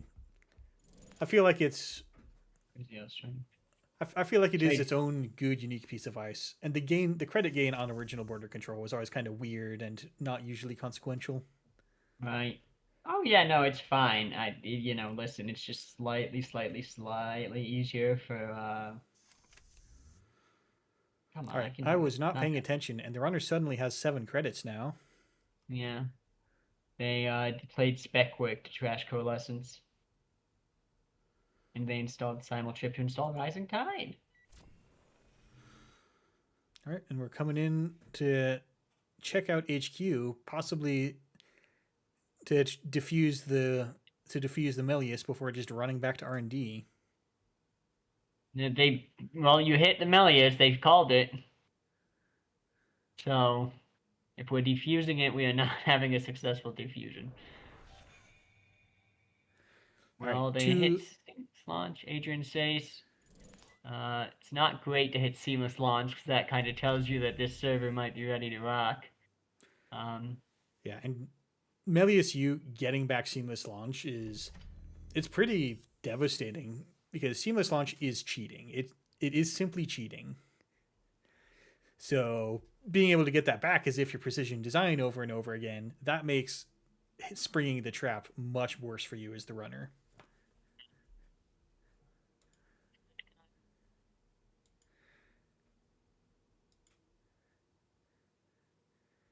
And yeah, Padma's not a great the run spot here. we did see the runner touch a Adrian Sace in HQ. Yeah. That is a very fun card, Yeah. but probably the corp is just going for the win here, covered by a known Anoetic Void. So the runner has to defuse this or find 7 points in R&D right now. Right. Which might be hard. They got a mantle down. They've got these cool traditional Japanese alt arts, which are cool, except for I can't recognize any of the cards when I look at them because they're completely unrelated to the card, mostly. Yeah, well, this one's an Anoetic Void. Yeah. Maybe. And it runs up to 6 credits. What are we going to try? Any run you have is just going into Cloud Eater, is kind of the reality of this. I guess you might as well gamble that they've got. Well, admittedly, they're not going to make you go into Cloud Eater if there's just something else. So, last click is not great, but admittedly, they're kind of, I think, in an unenviable position here, where there's just not a lot of things they can do. Yeah, but at least you get the Game Dragon on your Fractor, so that you only have to pay 3 more credits for the Boto. Well, they're going to pay 2 credits and eat 2 net damage because they only got 2 left from the mantles. Yeah, and then you get booped into the Cloud Eater. Right, and then you get killed. So that's rough. You res Tattoo Bola. Oh, they're not even going to kill you. It's just you can't break this because you broke. The indignity of having being 1 credit short of breaking Tattoo Bola. Right. I was hoping to see them die. Sorry, I really like flatlines. You know? Suppose it works either way. But one way or another, the runner was cooked on this one. So well played, Daniela, and well played, Corkinator. You know, it doesn't always work. I do see a Dag Netcat in the bin. Right, we love Dag. Right, I get pictures of him. I got some personal pictures of him once because I mentioned that I like showing people pictures of Dag when I talk about when I play the card. So. All right, excellent. And now both mini games are on Do Not Stream. Oh, sorry. Okay. Yeah. All right, and I believe that is going to be it for the games until after the lunch break. So I will continue my technical difficulties quest, but I believe that's going to be you signing off for the night. Probably. Yeah, I probably should. I got something earlier tomorrow than I thought I did, so. But don't worry, stream. We have found a low-paid substitute, and we will let you know about that after the lunch break. Hey, they're getting paid? I didn't get paid. The pay is low. I guess I'm getting paid in experience because I'm commentating at Worlds, so. Paid in exposure. Yeah. All right. Have a good break, everyone. See you after lunch. Bye forever.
Welcome back, everybody.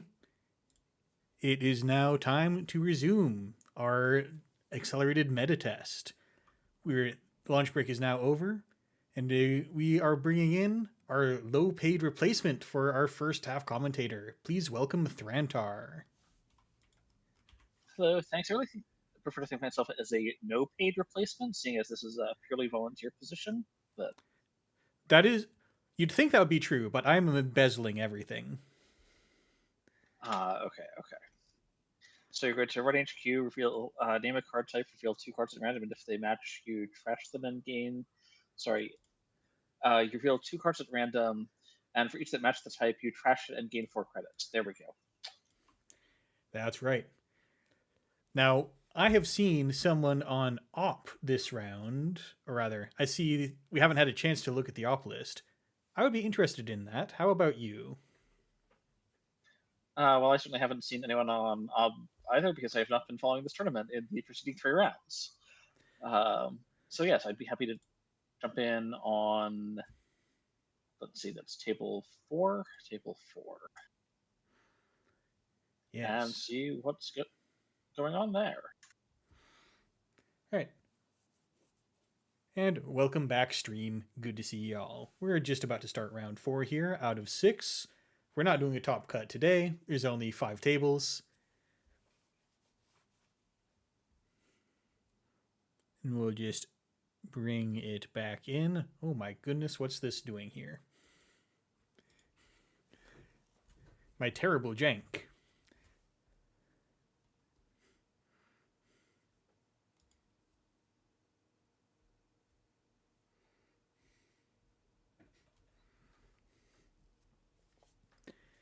Earlier today, we saw a Provdivos list on a very mean shell game with cerebral overriders and end of the lines, and a third click behold, spelling doom for the runner.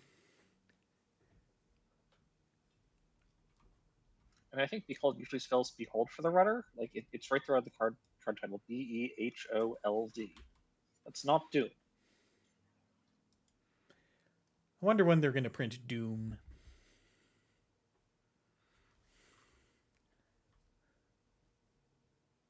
So I mean, Doom has long been an asset of runners.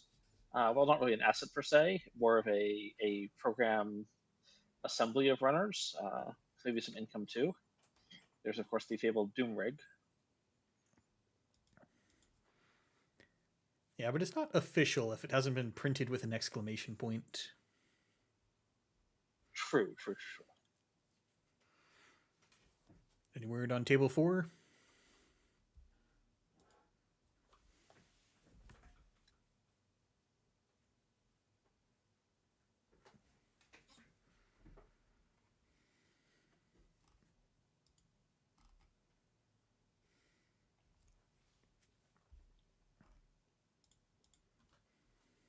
1 second.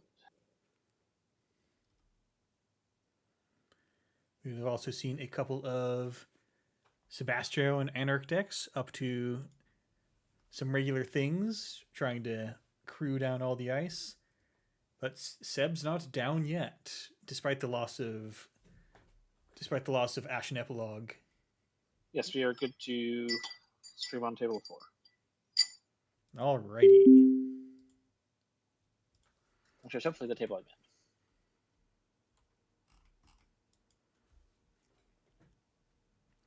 All right, we enter into Vic, first appearance in this here stream.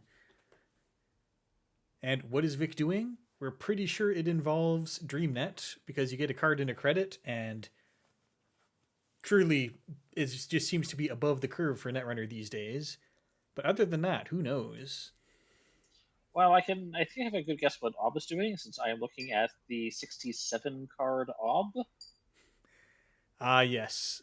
A Kabloosh special with just all the 3-pointers to compact this down and then some kind of kill combo. Yeah, I expect this to be bad at the line.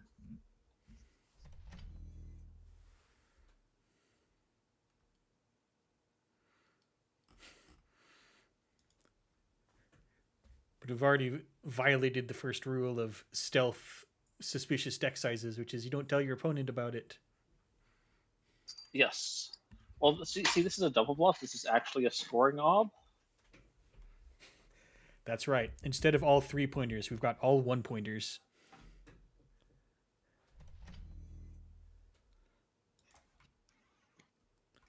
I mean, you could like do some sort of grinder thing where you install. I mean, like you've got like all 1-pointers like Tucana at Malapert.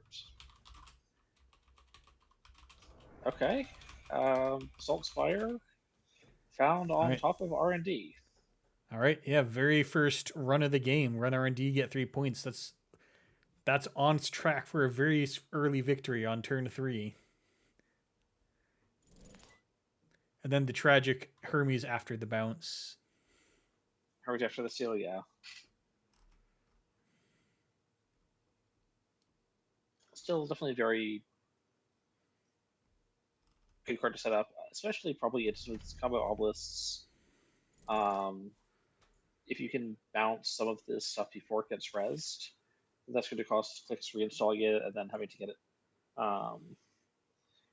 And then also, if there is reprise access in this Vic list, reprising a rezzed ice can definitely slow down some of the mad combo lines a bit, because it's often hard to res your own ice on demand if the runner just doesn't cooperate. Yeah, we do love the good old clown car mutually assured destruction. And trashing a Hollow Man, that's usually something that's safe in the deck until you pull it out with the Mavirus. So Op's probably going to have to spin that back in to have access to it. You don't usually have more than one.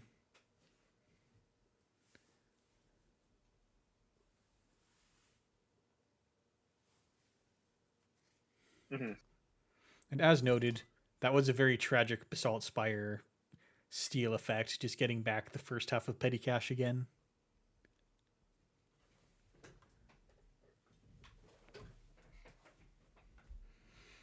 But we just can't ice R&D. That would be undignified. All right, and we see another very exciting trash. We see Zato City Grid trashed out of R&D.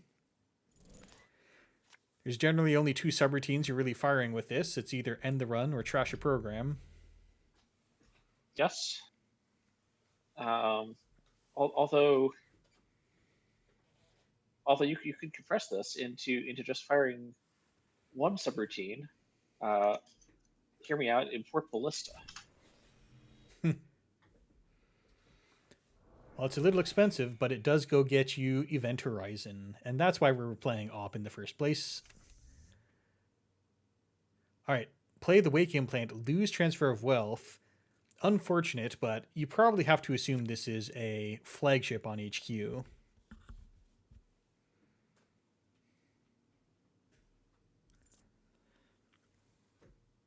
And yeah, getting that early ice in R&D is so good because it scares the runner into obeying the law and not getting their illegal DreamNet value.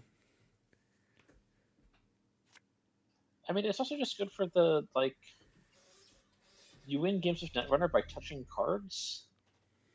And if you have, like, DreamNet, touching the top of R&D feels so free. Yeah, it's a very good, it's a very button to push when it costs just the click, not even having to face a piece of ice.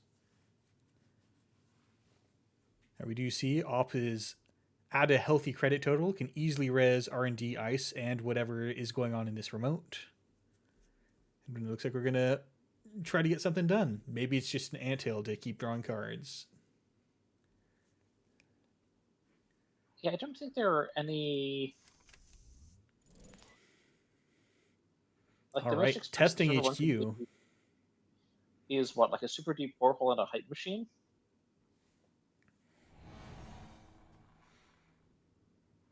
All right, that's excellent ice to have. The runner clearly anticipating losing credits because there's none to lose right now. But Afshar is an excellent thing to have on HQ just to really reduce the value of the criminal faction because they can't break that lose 2 credit subroutine. Yeah, everything's costs a little bit more.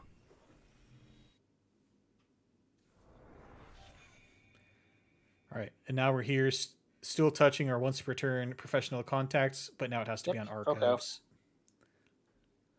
Yep.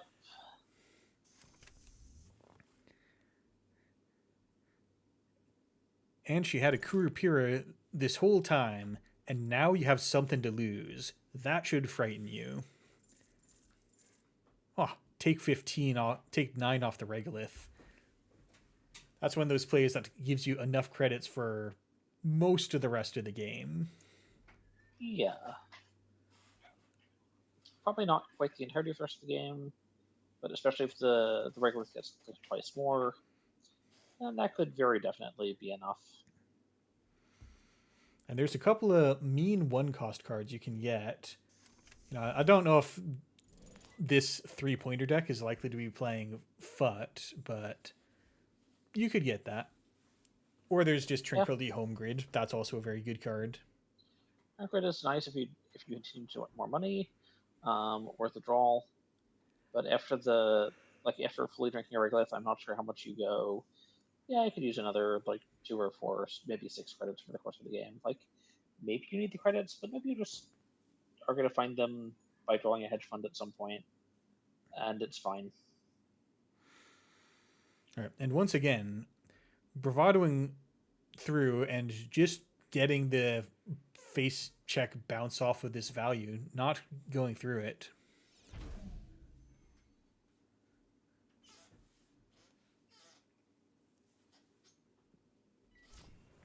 But at least you get the joy of knowing that you've cheated the credit loss twice now. Yeah. So now I'm expecting to see, at long last, some kind of tutor out of Op and something to push the game forward now that the corp's going to end on 26 credits. Yakov, love to see it. Yakov. Free extra $2. Nice way to get an extra $2. Yep. Sure. Yep. So the first one just pays for itself. Humanoid. That's a pretty good 1-coster to get. Yep, and then you had another 2 credits next turn also off the Yakov. And HQ looking more and more clown car. Yes, this is presumably the new Chrysium. What's the new Chrysium called? Flagship. Headquarters? It's flagship. Flagship, yeah. But it's supposed to be like Mitra, maybe. I know I've seen a little bit of Mitra play because it's 0 to res and you can just res it on your combo turns. And it could be a Zato, but Afshar is not an ice I'm excited about Zatoing. It does have an end of the run, this is true.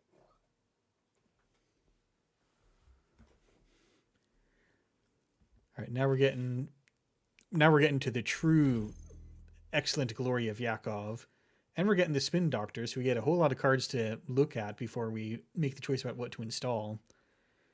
As well as 9 cards. Not all of those are going to get out of hand, so you probably get an unflood an agenda. Mm-hmm. And then you can spin back in your tech piece like the Hollow Man.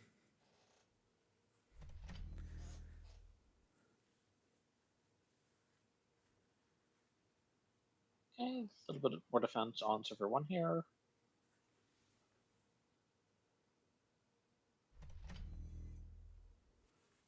Another install.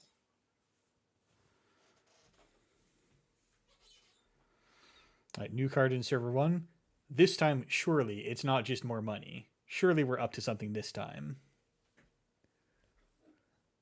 It could just be another humanoid. It's not just more money. That's a lot of influence we're starting to rack up here. Yeah, this is true. So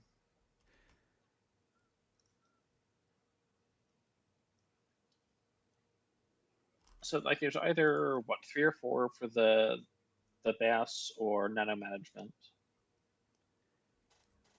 Yeah, we've got 5 so far on this humanoid and Hollow Man chain. Have to assume that there's at least one Mavirus out there because the 2-cost slot is so good. Yeah, you can maybe assume a full set of spins. All right, clean getaway archives. We might see a spin doctor flush just to get a face down back into the deck.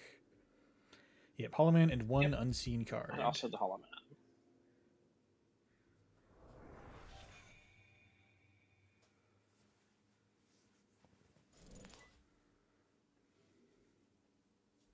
Absolutely a gamble. Just get the cash back up.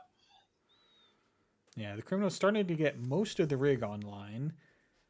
You'd feel safer with the Sentry because this is the Stavka.id. Well, it's a little tricky, like because Stavka has the Heffron combo, so Yeah, but imagine you run into a Stavka and they don't even need the Haffer, and you just lose both your other breakers. One fun interaction though is that if you are on After Image and have 2 stealth credits, That is true. That beats the Stavka combo because it That only beats the says you Stavka can't combo. break subroutines. Correct. Yes. Right, archives finally buttoned up. So any amount of, just it doesn't matter what the ice costs. Turning off the DreamNet is probably a decent investment at this point.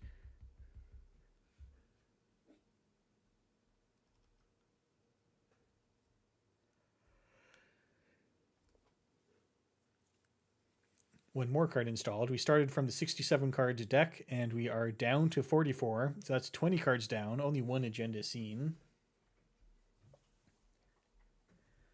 1 card shuffled back. Mm-hmm. And the runner playing a very setup heavy game. We do have the Backlin installed. So you can use that to derez, say, an Event Horizon. So that forces the corp to have to pre-pop it before you even encounter the thing. Yes.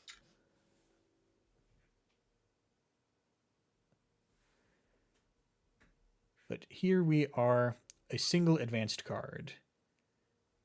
Now, my unhinged theory is that the future for Op is in Kimberlite Field as a way to proactively trigger tutors on your turn.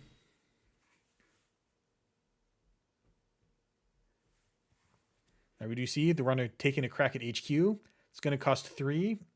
Shibboleth, ultimately, any decoder has to pay 1 plus the 2 credits for the sub you can't break. And no Chesfa to back it up.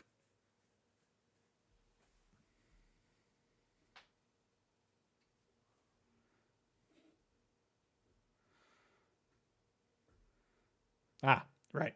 took a tag, deresing it with Backlin. Though it's not the most powerful econ swing that we could get. All right, we got Mavirus. This could be going to get a. This could be preemptive to get a Hollow Man in case of some kind of breach, or in case of a Hermes trigger. Yep.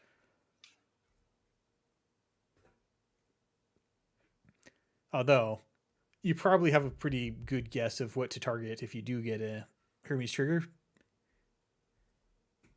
It's the card with the advancement? Yeah. But we do see the flagship as expected. This is going to deny you the DreamNet. This is going to deny you the Wake Implant counter. And it's going to deny you the Docklands Pass multi-access. No, it does not deny the Docklands Pass multi-access. Yes, it does. It says during each run against this server, the runner can access more than one card other than this upgrade. Oh, the other effect. Right. I forgot that it has the other thing, too. We had to upgrade the Crisium grid. All right, and the runner does have to pay 4 to trash the flagship, because otherwise that's just there and it turns off all these 3 cards you have installed. And at long last, we get the cheaper tag clearing. We have the secret technology. Vic has a click action to clear tags for only 1 credit. And an open market hits the table and a little more setup. But the Corp looks like he's gotten away with this agenda in server 1. Let's find out what it is.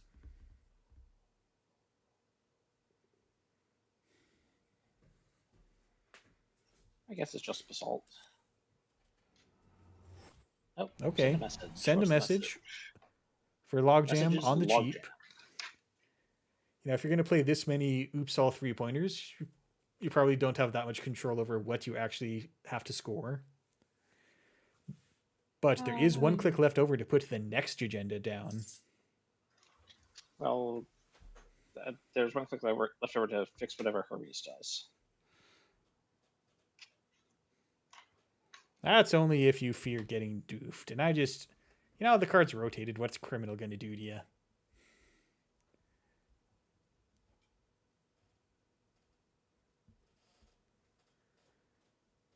Right, HQ getting uniced. HQ getting re-iced. And chat pointing out, the runner has discarded their second copy of Kurupira, which could be a problem if a Zato ends up firing some kind of destroyer subroutine.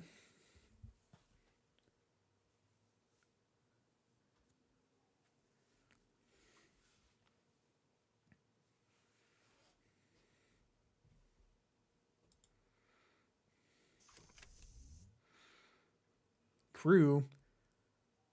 That's the tag, pretty easy to get rid of, and Compromat. All right. Expecting to see that Afshar back on HQ, and if you trash Afshar with the crew, there's no ice to derez, and you just get the Compromat bad publicity. I mean, that's kind of a cool setup. Now we are paying 4 credits for 1 credit per run in the future. Yeah. But hopefully there's enough game left over for that to pay out. But I mean, people pay 3 credits for Desperado all the time, so.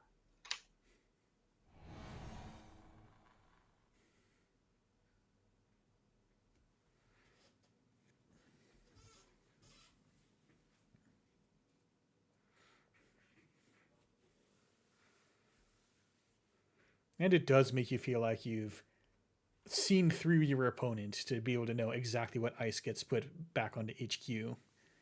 And now we're triggering all of these cards that want to run HQ. It would have been very funny if the Ice HQ was a Winchester, though. Yes, that would have been really nasty.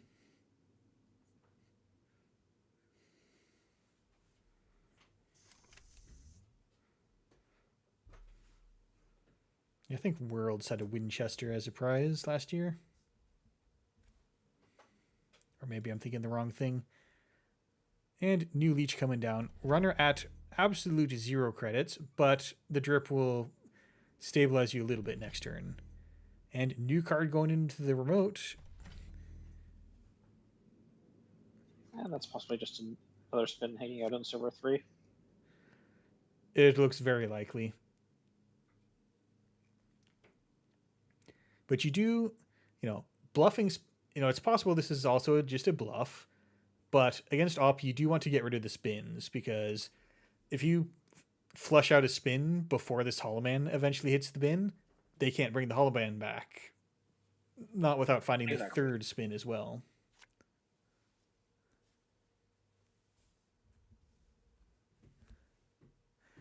But in the meantime, you have the bad pub, but the raw credit pool just isn't going to be able to coast on the bad pub to get into this remote.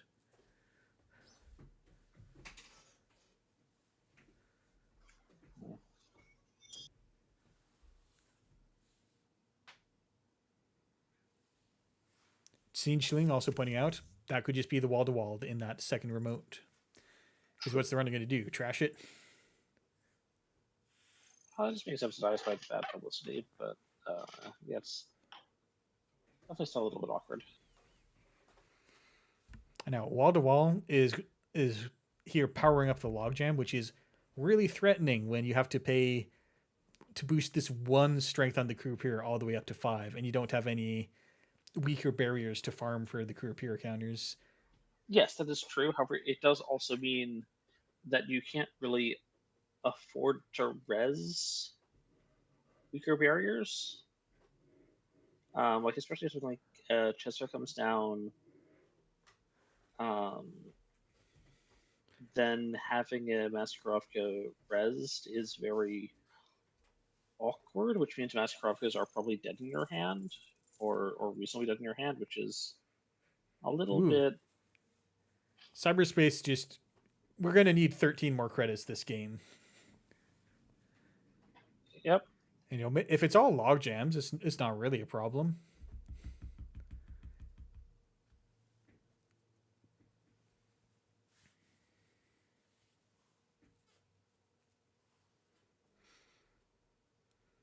And the leech, unfortunately, there's not really a place to farm leech counters. Leech does work with the crew and could theoretically bring down a Stavka if you have enough leech counters lying around. But with this much money and ice everywhere, you're not going to get a place to get a whole bunch of leech counters unless you crew down a piece of ice.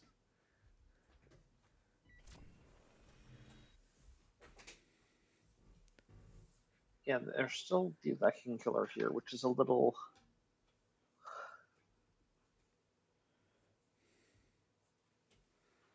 awkward. As much as Stavron is, a combo that exists, it is not quite solved by a killer. All right, we do see the runner not trashing the wall-to-wall, just collecting the DreamNet benefits and going in for the transfer on HQ. All 3 breakers are assembled. Time to get a little economy for ourselves.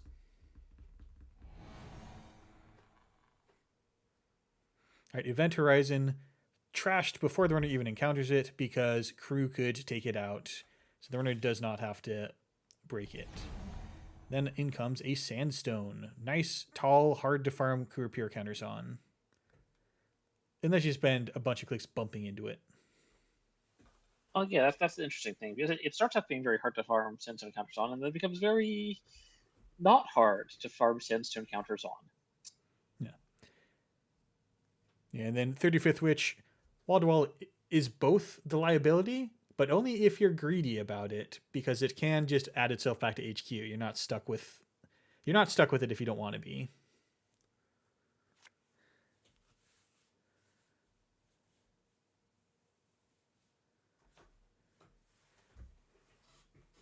But what's life without a little bit of greed and keeping the wall-to-wall on the table?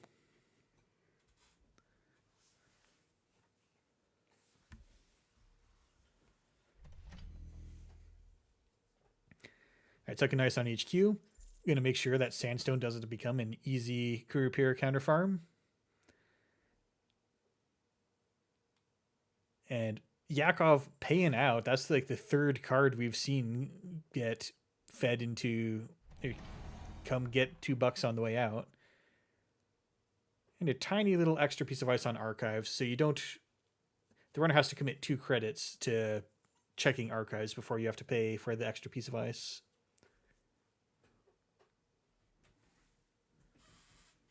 And if mad is the play, more stuff on the table for the mad machine.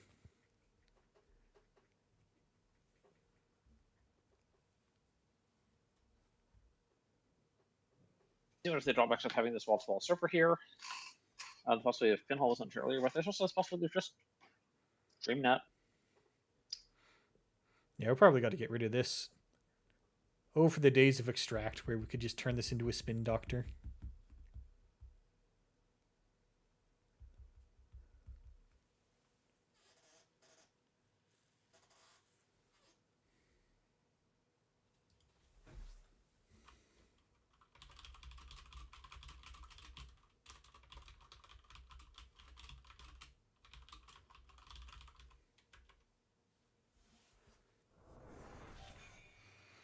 And now, well, I guess the runner decided that this was too much of a liability, deciding to trash it. No more logjam strength is going to be coming through. Mm-hmm. Although, there is a secret thing you can do. You could use the Hollow Man to just keep adding counters to logjam.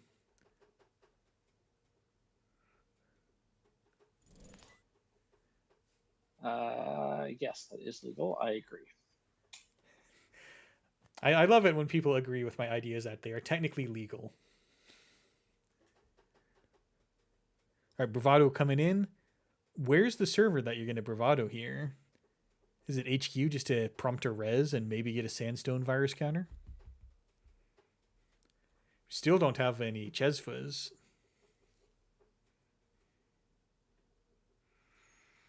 And it looks like the Corp is very content to just sit and collect money and lock the runner out of being able to afford running anywhere. We are going to archives.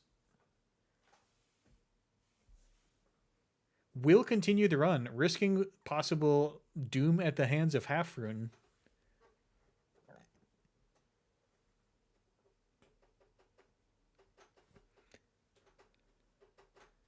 But no further action, not resing the ice on archives. There is Amovirus in there, so you're going to get that leech, and then you're going to touch more virus and get virus counters purged. But you do get $8.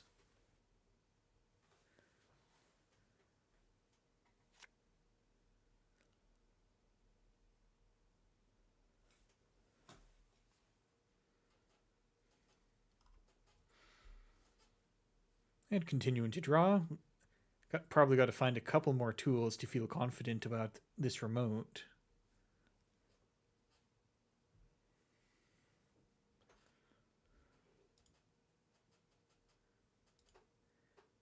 And yeah, as noted, Bad Pub could be... Bad Pub was not spent on the net damage. Perhaps it was there. Perhaps it was saved hoping to have the money to break the rig shooter subroutine on Event Horizon. But who can say? All right, and we are overinstalling the class act. Hexnet pointing out 12 minutes left in the round. So for the first time, we are going to risk running to time if we don't get some more agendas into score areas. I mean, I continue to not think that this game will necessarily finish on agendas and score areas. I mean, who would murder in this economy? Surely not Ob. With 27 credits, you can afford a lot of murder. I mean, it's murder. How much could it possibly cost? And then double end of the line.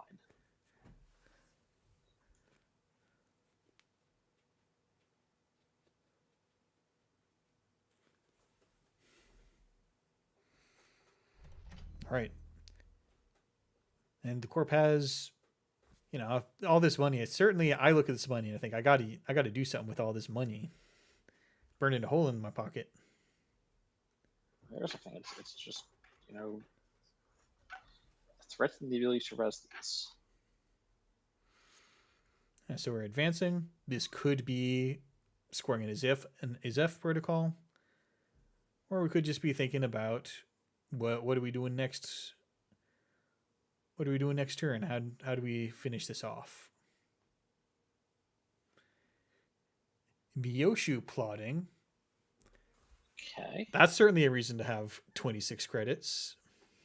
Yep. All right, so 2 Myoshu would be 20 credits. No, we don't need 2 Myoshu if we only need 1 Myoshu since we already have 3 credits or 3 points. Yeah. 33 points then. 2 Myoshu looks really cool, but like it'd have to be Grid Mail, double Myoshu or something for that to make any sense from a point. I mean, you could. And if you're, that is a question. If this happens to be a green mail, and how exactly do you want to combine it and Myoshu? Because that wouldn't win you the game. But I'm just not sure I expect it to be a green mail if it's a deck going all the way up to 67 cards. But, everyone, you got to start putting Light the Fire in your decks. One of these days, it's going to win someone the game. It hasn't happened yet, but it could.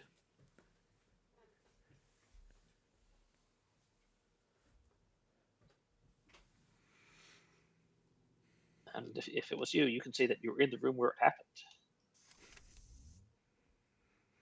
That's right. We're all in the same room together.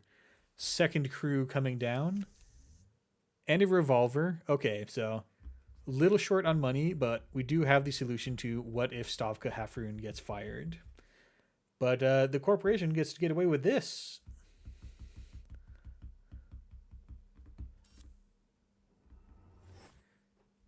All right, Basalt Spire.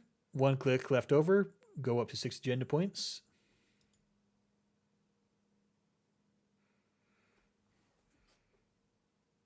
All right, Hermes bounces the Archive's Ice, and there is the Myoshu. For 10 bucks, you get a 1-click 2-point agenda.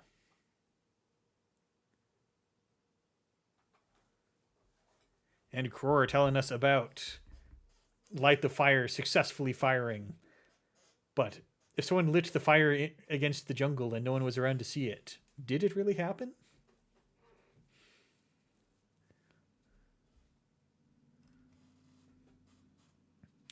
All right, good game. Right. Interesting use to dilute your agendas so far and then just be able to search up your Hollow Man.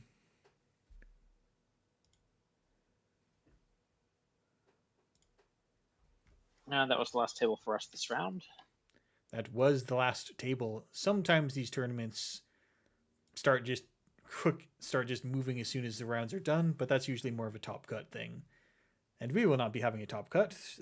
There's only 10 people currently playing, I think.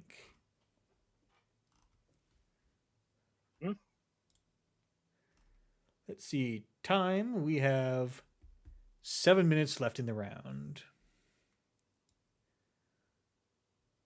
So if we have a look at the standings, with my primitive dragging the thing over to the window technology, we do have Adman currently at 9 points. So I believe that is... I don't think we have the current round in yet, but that was undefeated through round 3.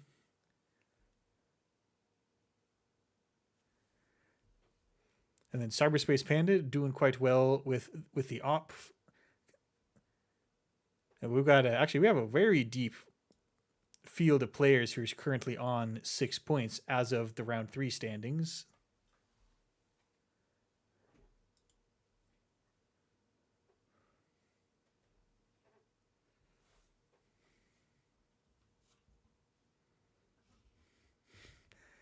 All right.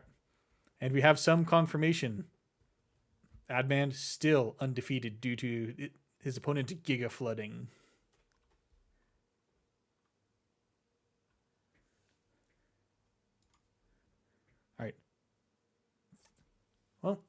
What do you think, Thrantar? Should we throw it to break for a couple of minutes while we wait for the next round to spin up? Yeah, I think so. All right. See you in a few minutes. Don't go away. We won't know.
Blip.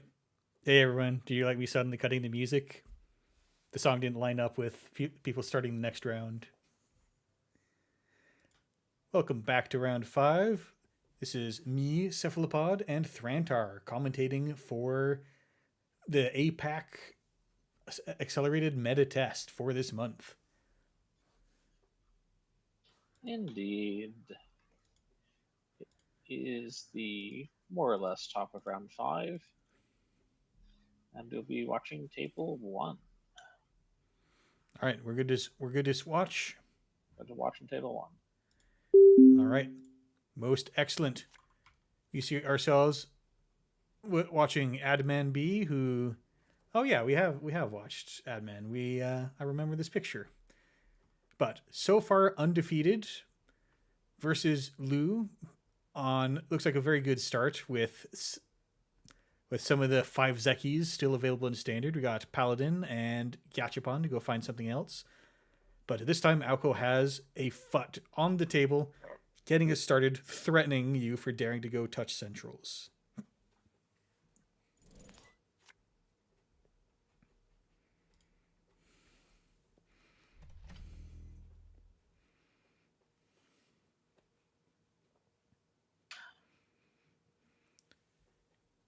It's a little bit interesting because how scary touching centrals can really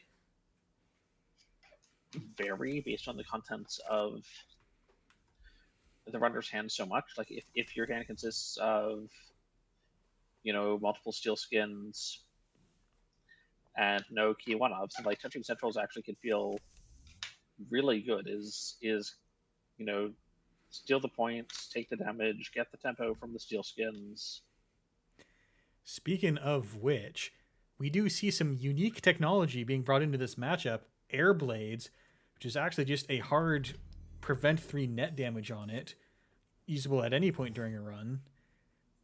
However, we're about to cash in some FUT counters, not during a run. Yes, it is useful at any time during a run, and FUT also triggers on scores. Yes, but now touching R&D and seeing a Fuji got a lot less threatening.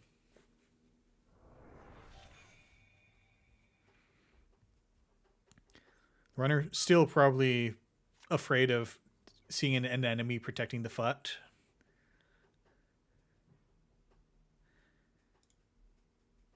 We do see a petty cache that I think was left in archives last turn.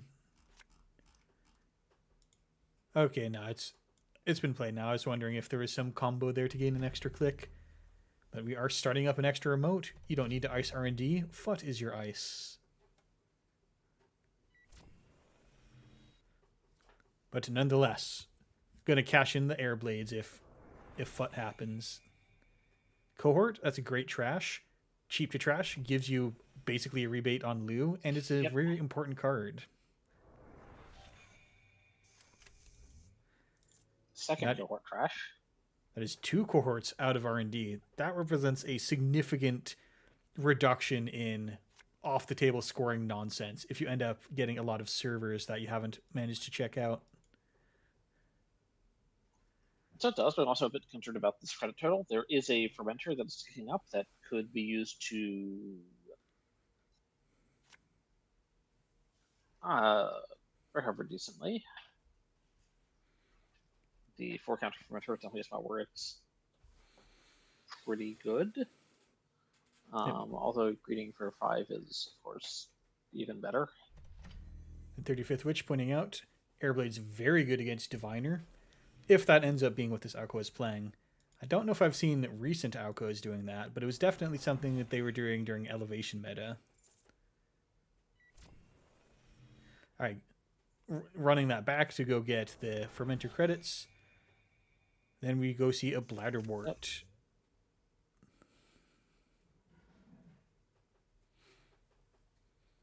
Alright, Buzzsaw hits the table. We haven't seen any code gates yet. But a lot of the conventional Alco good gear checks like Fly Swatter and White Space are probably just not going to get rezzed at this point.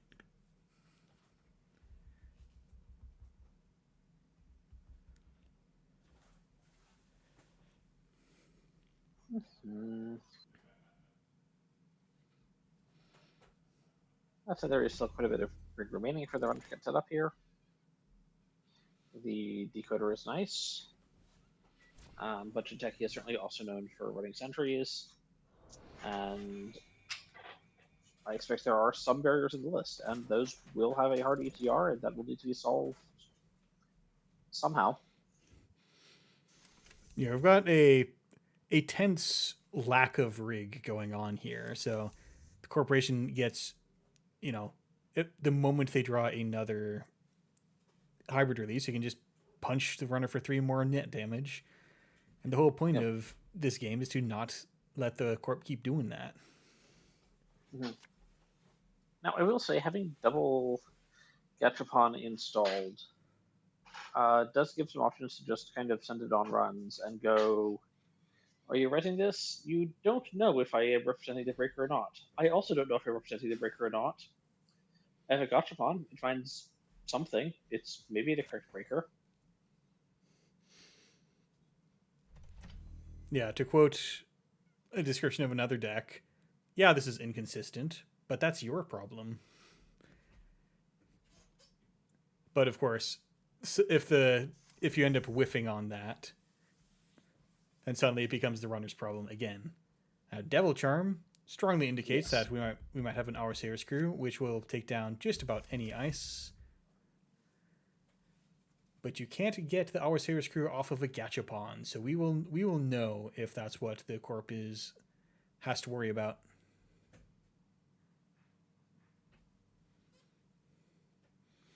Why are we trashing a bladder? We got to get those Lou triggers. It's basically free. Hey, what are the odds do you think this is a fully operational setup? I was about to ask, is there a flop flood Akko list? I haven't seen one. The last time I saw Alco putting in yellow cards, it was for Oppo research.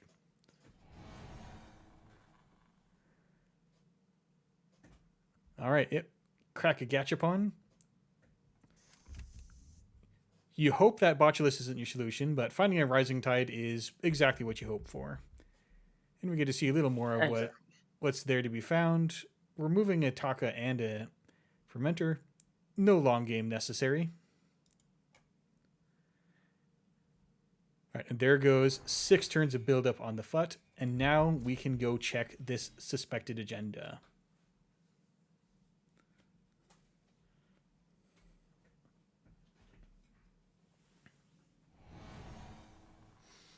White space. We prepared for that ages ago.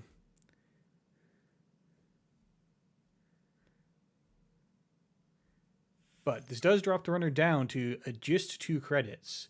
But we don't need 2 credits to steal Regenesis. And this is true. And also, I don't expect necessarily Measured to be in the list.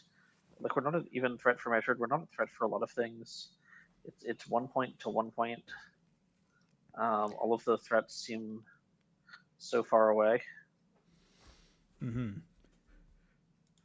All right, so we're running archives. There's a Spin Doctor on the table, so even though the corp was probably pushing a Regenesis attempt, it's in total safety, and we're not going to get a 3-pointer out of archives. Yep, cohort and 1 unseen goes back.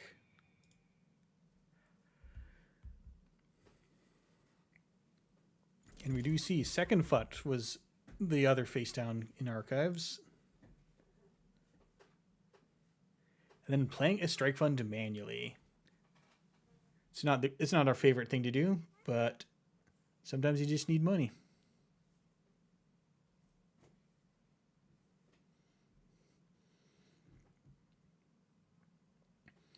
Now the corporation's word suit has been a little bit diffused. We don't have that really cool 6 FUT counters going on. And the runner can get through both pieces of ice that we have rezzed.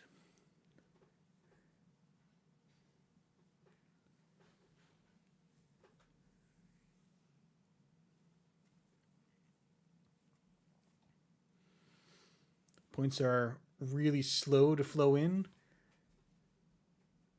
And there are going to be a lot of agendas floating around because, we see that Adman is on 2 different 1-pointers. And we're starting a whole new remote. This really might be floperational.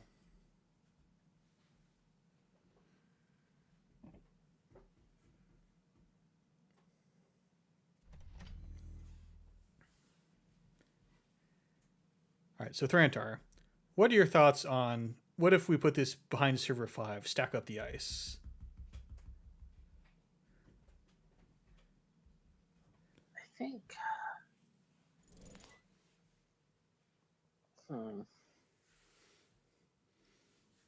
White Is it- space is really not strong ice.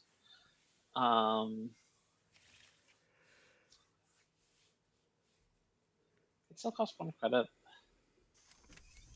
There's still space stuff, something on server 2. Yeah, I certainly think about spending the extra credit and putting it in server 5. And that at least takes out another credit.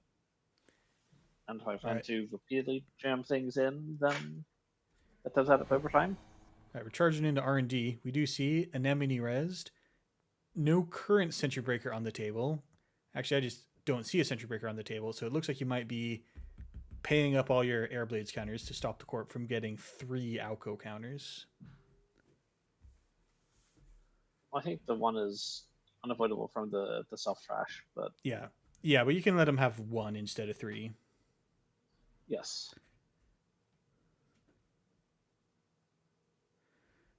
But no, not cashing in particularly many Airblade counters. All right, 1 more cohort. I think that's all 3 of them in the bin. Yes, because I don't have Cyber Feeder.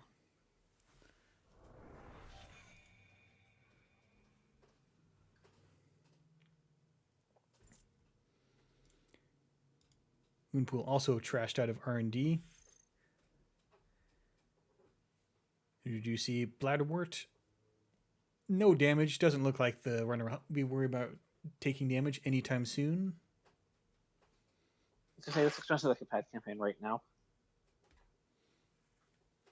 And now we got to wait for... we got to find some new threat for the runner to deal with. Because time is a-wasting. There's agendas probably falling out of your pockets at this point. And there's nothing on the table that's scary right now. Server 3 hasn't done anything in a long time. And that's just an Alco and 2 ice that aren't doing a lot. Mm-hmm.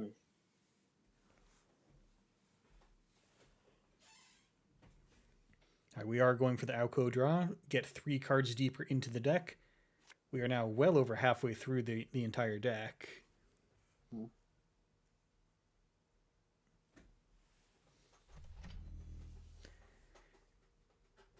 And we just keep making new remotes. And we do have a fat getting started. But very timely Echelon, as well as a crew. This will probably... this just can deal with anything. Little short on credits.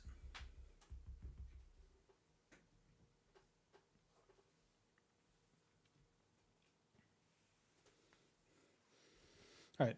Turn goes back to the Corp. You get your 1 Bladderwort dollar. No damage. You get your fat count up. And where are the agendas? Were those 2 cards in HQ just agendas that we were waiting on? Are we going to see a push finally come to a theater near you? Yeah, maybe. Yeah. Let's see. All right, cashing in 1 Moonful, 2 Moonfuls out, 2 Moonfuls out, 2 cohorts out. All right, that is a new server. We need to zoom out. Oh, okay, there is the last Moonful. Okay, server 3 was a Moonpool the entire time. So that's almost certainly a cash out for a score.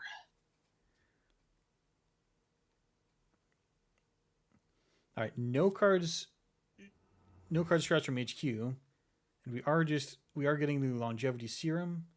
We end up with a click remaining, which can of course be used to repair the Hermes bounce.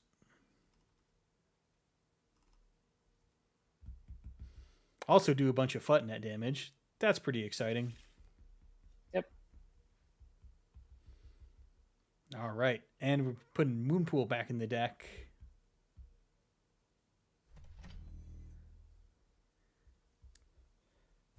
All right, and it doesn't super matter what the bounce is because HQ's got to stay iced and the FUT's got to stay iced.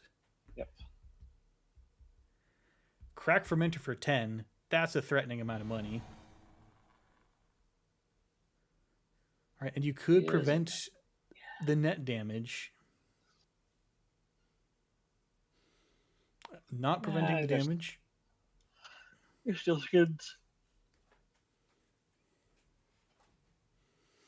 All right, 1 credit for the sub.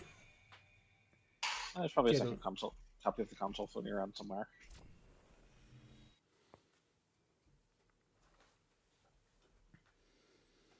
All right, and now we're just checking R&D. We got twin encounters. Oh no, the moon pool that you just put back in there. The runner finds it and trashes it.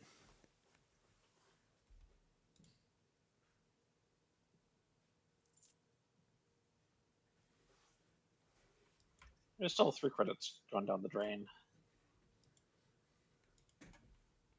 That is credits down the drain, but the runner's richer than you are. And they're Anarch and they have a Paladin. Though if you spend all your money, then you start doing bladderwort damage. Yep. Well, if you spend all that money and the ice for the bladderwort isn't res, that bladderwort just gets trashed. So... All right, R&D seriously dwindling now. Down to 15 cards. So eventually, Auko will make itself lose, and sometimes that is the real win condition. You don't outrace Auko on points or damage. You just make sure you don't lose until they lose. And we do have new ice coming up on archives. This strongly suggests to me that the Corp is going to at least threaten the possibility of a Regenesis play, because that could take you straight from 3 points to winning the game.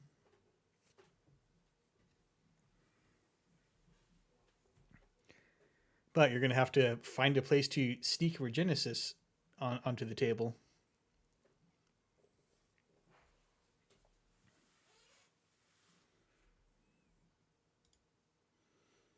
And all this while we've got probably no Moonpool in hand. There's only 2 in archives and 1 removed from the game. So there's no Moonpool to be had. And there's just some spins around. Into extinction. And Redino has been doing an excellent job of keeping FUTs off the table for the times when it matters.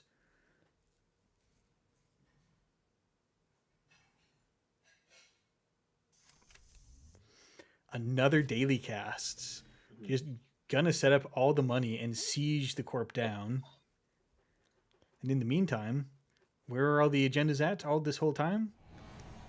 The guess is HQ, and you do have the Honest Breaker required to get through the Smoxamoon. Although the Rising Tide is very efficient here.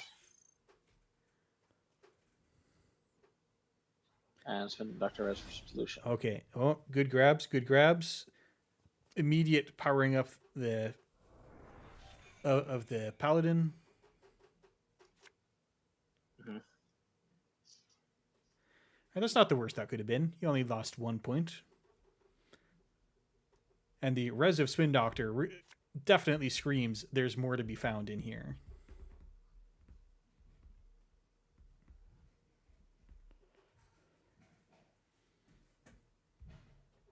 I can smell my roommates cooking something. How could he do this to me with an entire round left to go?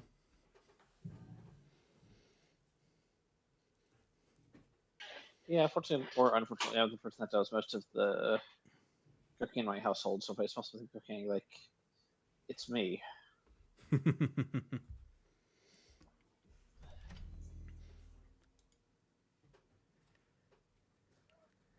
right, new card behind the Tattoo Bola. We might be cashing in this 4 credits from the swap at the long last. All right, new cards between unknown new servers, and Alco has to move. You've probably drawn close to all the cards you're gonna get out of this. Though you can always try for just a couple more cards, but we are close to decking ourselves. Yeah, 9 is running thin, certainly. And at that point, you start just look at the top 3. It's 3 agendas. All right, 1 credit and a Tattoo Bola. Mm-hmm. Oh no, we're not letting the corp get the money. We are accruing that. And with Tungsten Tailor, you don't need to take a tag to do the strength reduction. There was a cohort in there. Immediate trash off of the loo.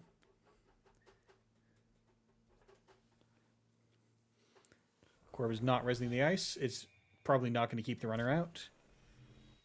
And the runner is just going full control mode. Clear everything. No res again from the corp, and Regenesis on the table.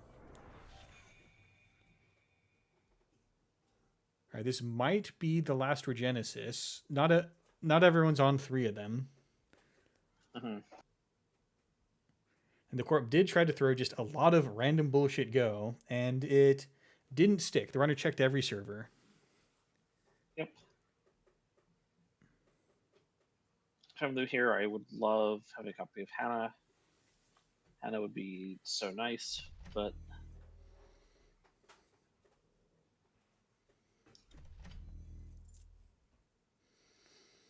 all right, a new card behind the unknown ice again, but I think we've demonstrated that the corp can't afford to res that, so I think the runner will just go check it again. You've got the casts will cover whatever trash costs you might have.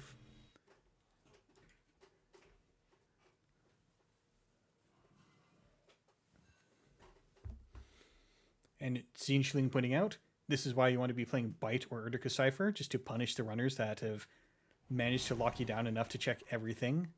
And that is the Boto for exactly all of your credits. It has very high... Well, no, it doesn't have very high strength. We're not at threat 4.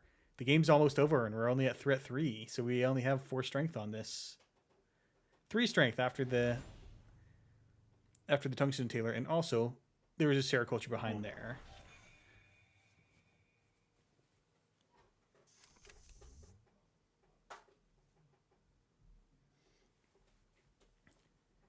And Redino overriding the Rising Tide with another one to spend a Paladin credit. Oh, go ahead.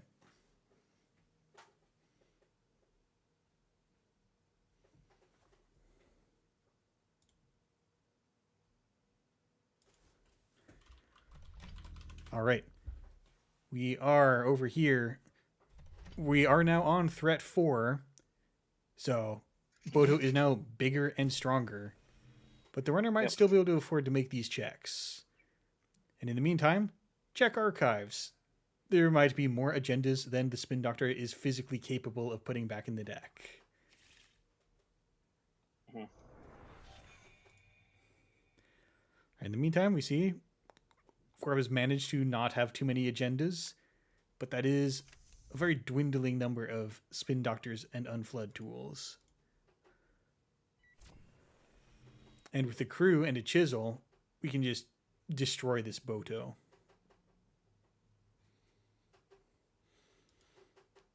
Right, and with that, Thrantar, that's going to be the last of you for this tournament. Have a good night. I will close us out. We do see the final Spin Doctor in the game was behind the Boto. And Redino cannot actually afford to trash it. Although while it's really good, unfortunately,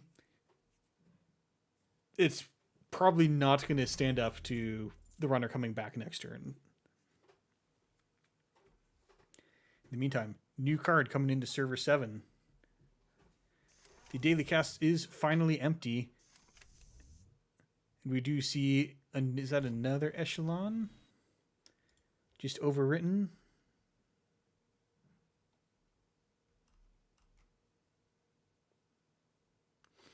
I don't know what happened to the other echelon.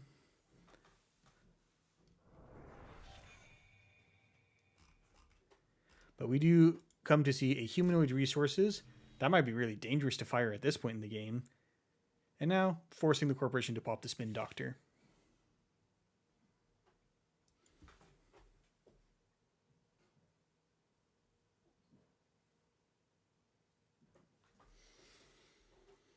All right, this is probably very close to the last chance for Alco. It's a very difficult position to be on low credits and a super low deck size. So as long as... So now Redino has to just... Well, I say just. Redino has to play very carefully to make sure that Alco doesn't wiggle out from under this one. And Floating Fast saying, honestly, we leave the HR there, and reasonable thought. Although, that's still money. And you only need to score one Regenesis to possibly close the game, so who knows how dangerous that is. But for 1 credit, we can keep checking R&D. There's 3 twinning counters. We know there's no agendas in archives. R&D looks super loaded. This looks like a very strong call. But first card, no agenda. Second card, get to trash that, and we do see Urtica Cypher at long last. Cannot hide in R&D for long. Yep, and Zinchling pointing out, just make sure you don't die to a single measured. And the stack was empty. You do have to make sure you stop taking net damage. All right. Very good game. Both players absolutely running out of the deck. And was there a measure to be found? I don't know. I don't think we saw a whole lot of influence in here, so that's very possible. Timers. How much time do we have left in the round? 13 minutes. Oh, we got to edit these credits. Or do we?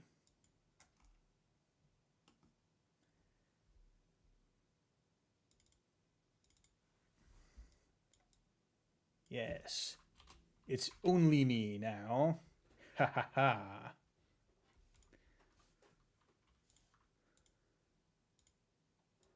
And yeah, that was the last game for the round.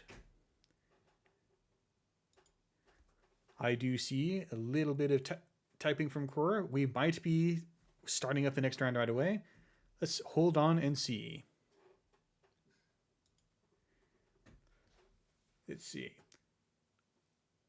I forget if it was this Alco. I know we saw an Alco on 1. Like, we saw someone die to 1 measured earlier in the tournament. I forget if it was... I forget if it was Adman.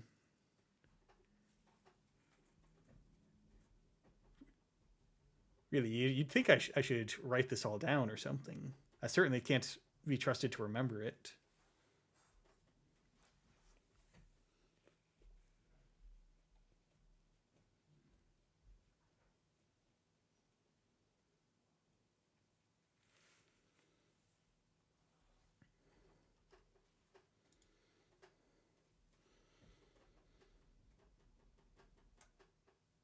Right.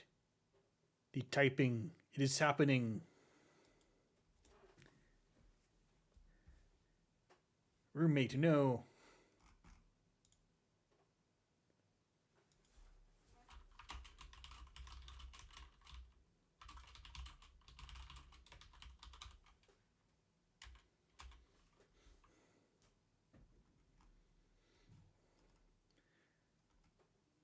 Apologies, just had one quick message. And yes, we are going to see if we can just play the round out. Because, you know, if everyone's here, we can just get rolling quicker on the final round.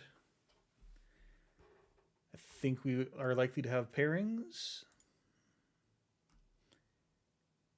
Yes, we got to round 6. 3 people remain.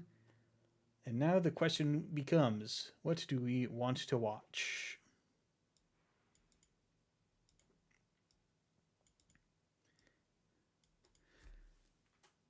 Well, admittedly, we should probably watch the top tables. That would be the responsible choice.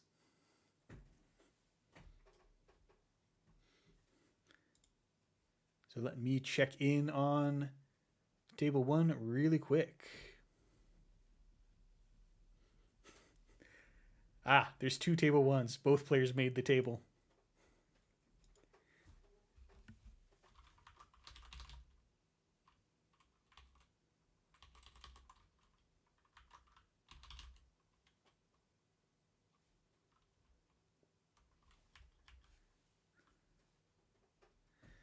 Let me see.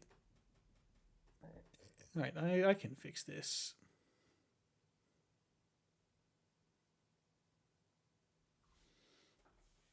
Actually, I'm going to guess Crora is fixing this.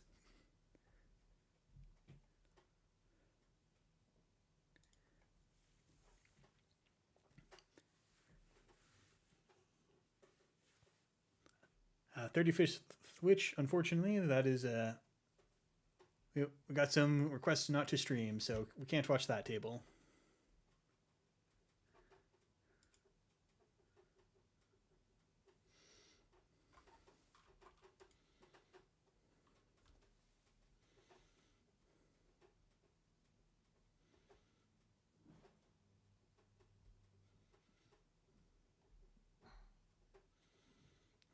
Maybe I'll jump in. Oh no. This is okay. I think that this player might have just left and not checked in that everyone was gonna start. Oh no, we got 4 thumbs up.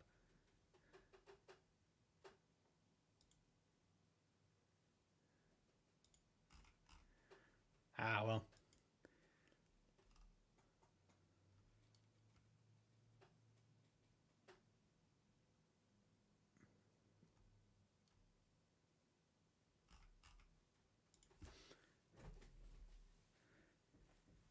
All right, so we saw Op Super Heavy Logistics, which was on a very large deck indeed, making the the heartbreaking cultural choice to have 67 cards and not the more conventional deck size that we'd expect at that bracket. And I believe we have seen Admin over on they're here.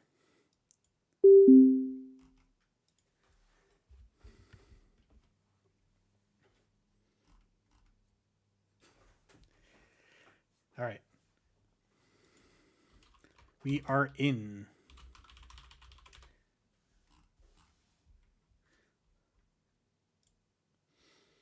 And as noting, someone's cat was demanding to be fed, and as we all know, everything must stop once that happens. And we get to zoom back in for now.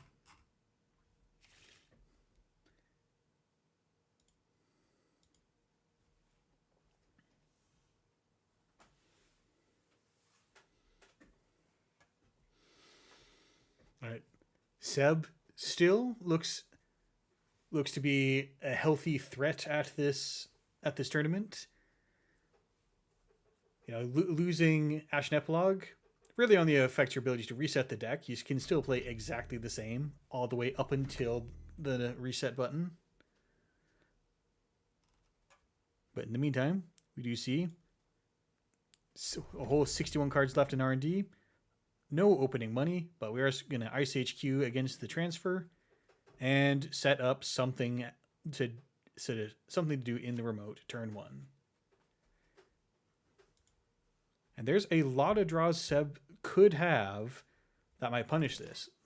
Maybe you just play the transfer of wealth naked into the remote, or you play Audrey and you go find something to trash in R&D.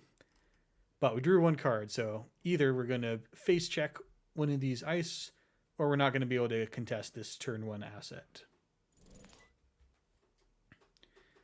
All right, Raindrops. That's pretty nice. It is an ETR as expected, and probably the ideal one in this situation. Not giving the runner more than 1 card draw off of the Raindrops Cut Stone, because only 1 subroutine resolved. So you got out of this for minimal expense. And guessing this is a regolith. No, it's a humanoid resources. Very nice.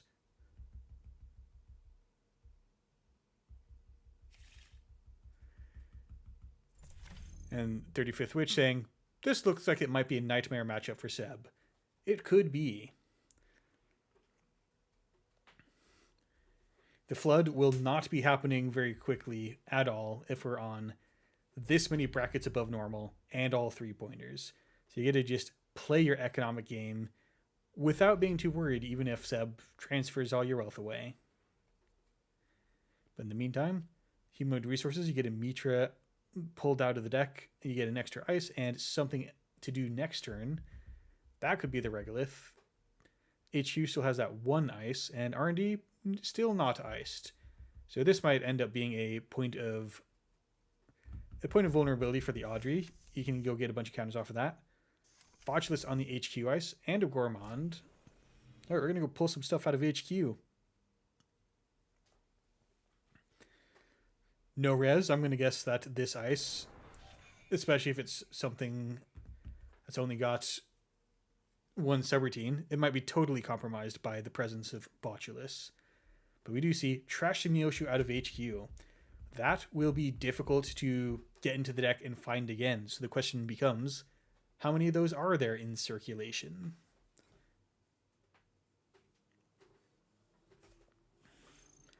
All right, regolith, just take 9. We will need it. This lets you res the annoying, expensive ice like Logjam.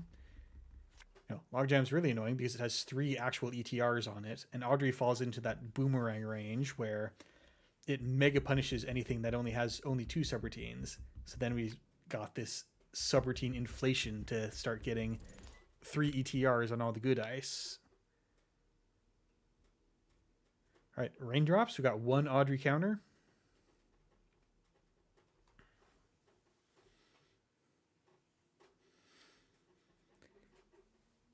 Now, fighting over this regolith. Let's see. Trash Mitra. Are we going to see a swap? No. That ice stays where it is. We're just getting the $3, that extra $3 out of that humanoid resources. No res. And I think this is a pretty... It feels Corp favored here because you've already gotten most of the money off the regolith. And the runner's trading the Audrey counter and most of the money for another Audrey counter and stopping you from getting a 1 out of the deck. Which at this point, you already got the humanoid, and we might be down to the tithe and the wall-to-wall. So we're not actually going to go in. We're actually going to just save the money, get the card draw. So this was a funny-looking green level clearance. We do have Buffer Drive online quite early. So this probably means that you don't need to worry about running out of cards, even if you play with them a little bit recklessly, due to just being able to tuck all the steel skins back on under the deck.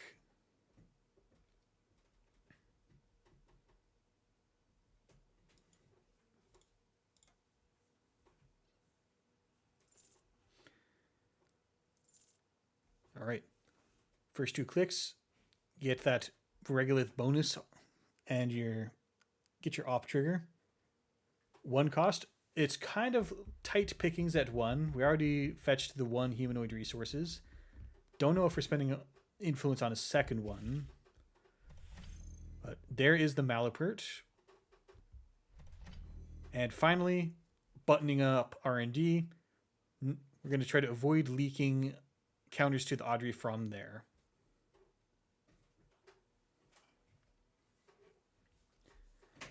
Is Botulus counting up to 3 counters, though? No ice except a Fly Swatter is going to keep you out with a 3 counter Botulus. The question becomes, can Seb start getting enough money to get the game going?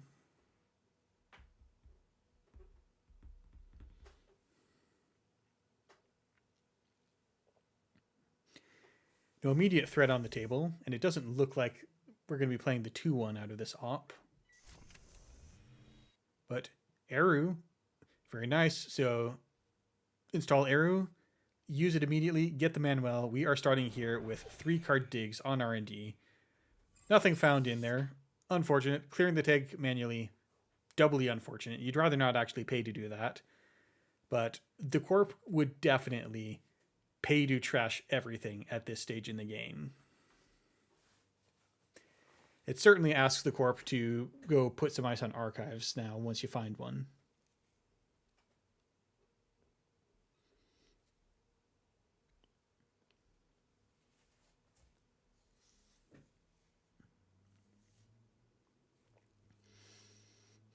In the meantime, you start your Corp turn with 21 credits. That feels pretty powerful. You do have this Audrey that can get into most places. And you have this Eru over here. So now what's really needed is something to convert these credits into. And an Ice on Archives could be just that.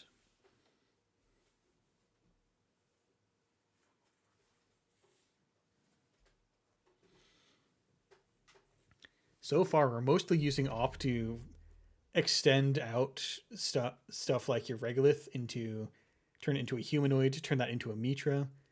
So far, it looks like this is mostly a funny looking economic ID to let you just keep chaining these economic assets into one another. But we do see that the runner is going to just use Steelskin Scarring here off of the Audrey for the clickless card draw and get that back into the deck. We do see the Devil Charm.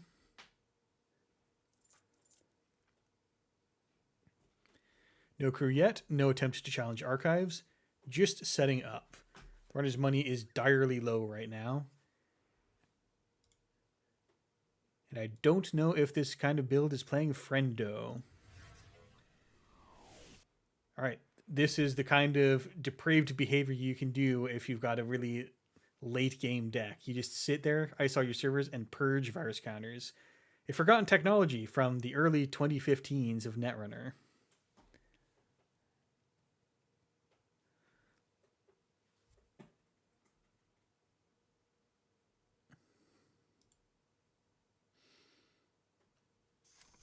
Okay, we do see Friendo comes into play.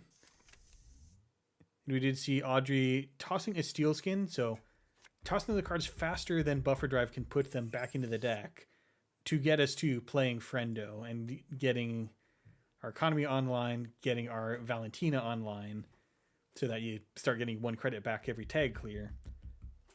But still, we don't really have a rig. We probably need to find an Our Saris crew and go crack open a server somewhere. And now the Corp is making a move in the remote. Is the move just one more Regolith? Possibly.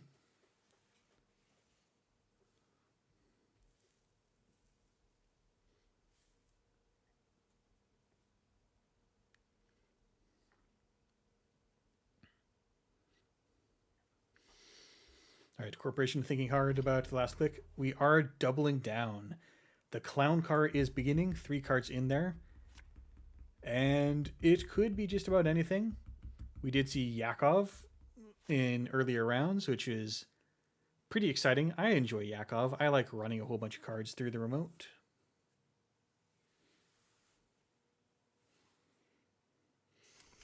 And in the meantime, we see the runner draw, install Gourmand, trying to find more stuff to get things started, and discard Pinhole.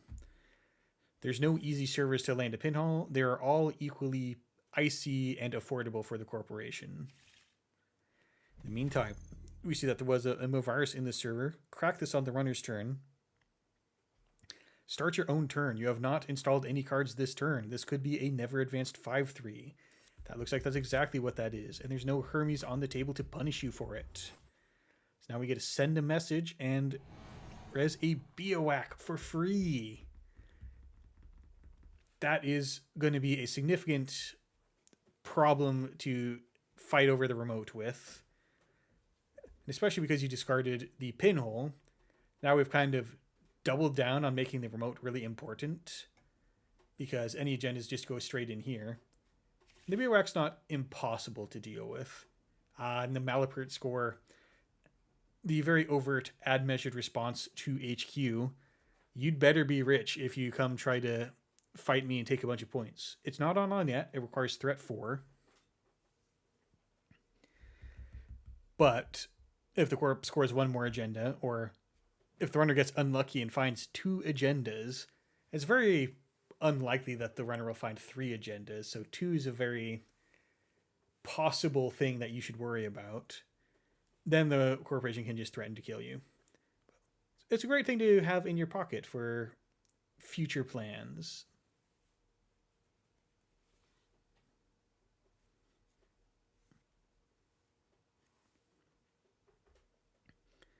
We do see the runner starting off with the clickless play Steelskin via Audrey play. And we do install a crew, so it looks like we are going to, whatever Archives Ice is, just trash it. So that prompts no res from the corporation. We are tagged, we get the extra card draw from Manuel, and we're now on threat 3, so we get the extra card from Eru. 1 unseen card, and it is a drone deployment, trashing the HQ Botulus. Alright, Gourmand trashes the Descent out of R&D, and access an additional card, Leave It Alone. So we still have the threat of the crew live completely with the Devil Charm. We have the much more affordable tag clear. And we end off with a shelter, which, that will be a very important resource if the corporation continues to set up and not push immediate scoring threats. And in fact, Biowac very easily destroyed by crew Devil Charm. So this remote, not particularly safe, but the question is now the right time to go clear out this Hollow Man? Because we have seen that this corporation is probably on all 3-pointers. We're not likely to have to worry about the corporation scoring 3-2s from the Hollow Man. We're likely to get that never advance play. In the meantime, Cyberspace Panda, just playing hedge fund, go up in credits. 1 more card in the remote. Currently, we know the runner can get in there, and we get a Lego shelter. Just a free card draw. You get to tuck the card under with the buffer drive, so using buffer drive on both players' turns feels pretty good. And a 3rd card in the remote. Now, this could be threatening, because the 1 card is probably what the corporation wants to accomplish. So that could be your economic asset, your agenda you're trying to score. This threatens to be the Zato City grid. That could trash your Audrey. Oh, there's a machine on Biowac that says trash one installed resource. You could fire that and go search your deck for a 13 cost card.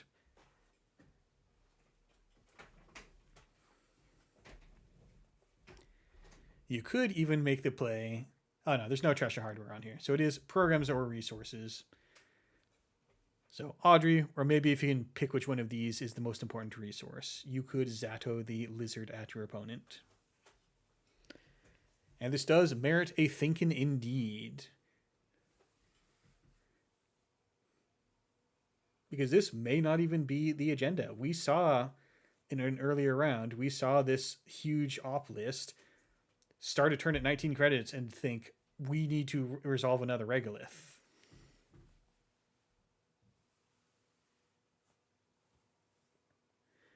Yeah, it is entirely possible the Corp just wins if this isn't contested.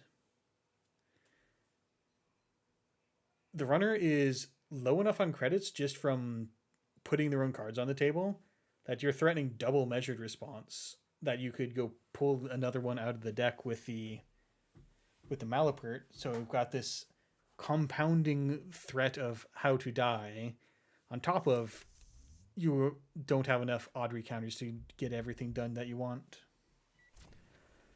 But you do have Eru Run R&D as an option.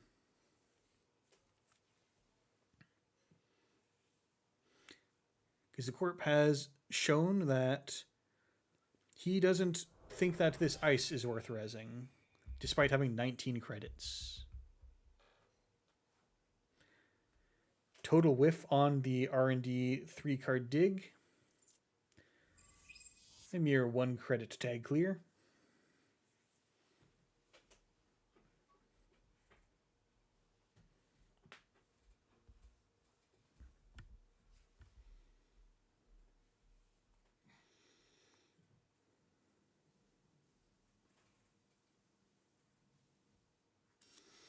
All right. Hallman scores a drone deployment. I see an important program on the table. Now the runner is here, totally rigless, and Malapert can go threaten to get the second measured response. And we still don't know what that last upgrade in server 1 is.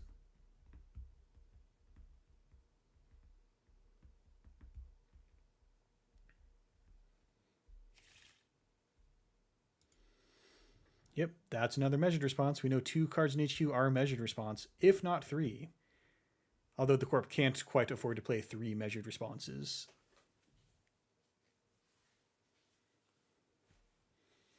This is a very tough pickle that the runner is in.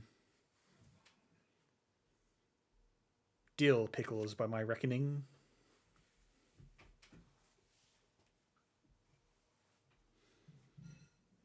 Well, you know, maybe R&D pays out this time.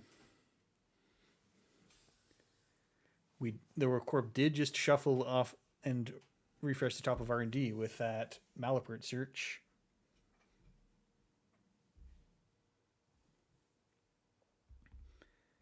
But you are going to have to go up by at least 1 credit to pay off one of the measures if you're going to try to deal with that.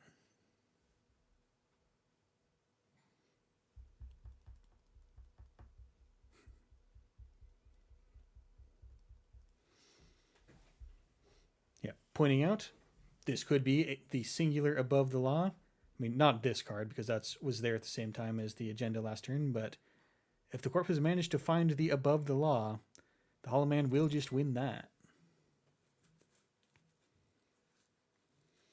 All right, play Strike Fund.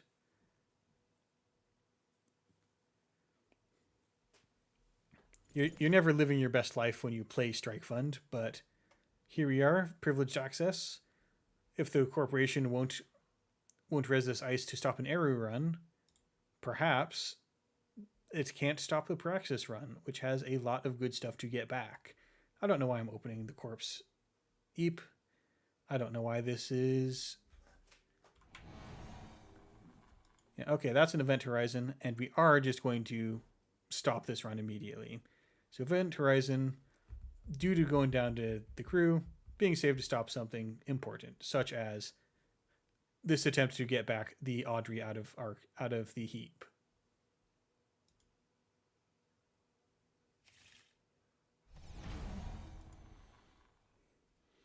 All right. So effectively, this was a rig shooter, just blocking the privileged access. And in comes a Sandstone. Runner draws.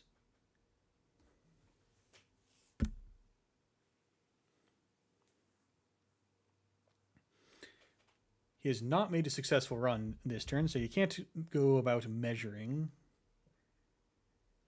And the corporation probably needs to find a little more money to go do something.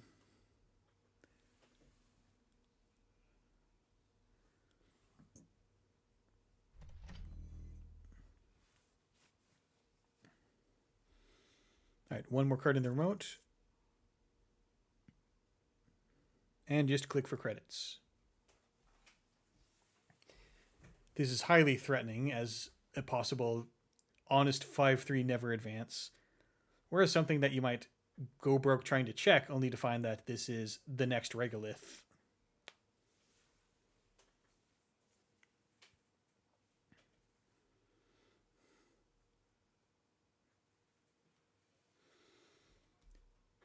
Now we can probably assume that there's more than one Audrey in the deck, so it's likely that Adman will find one eventually.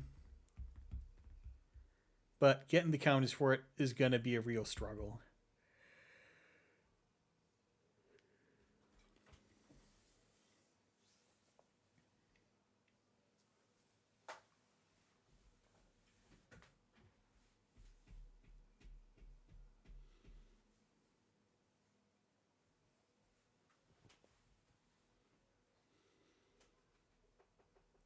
We are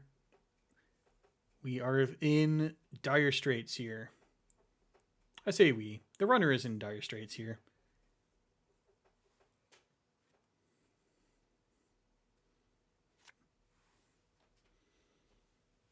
One click to draw. 7 cards in hand. Can this solve our problems?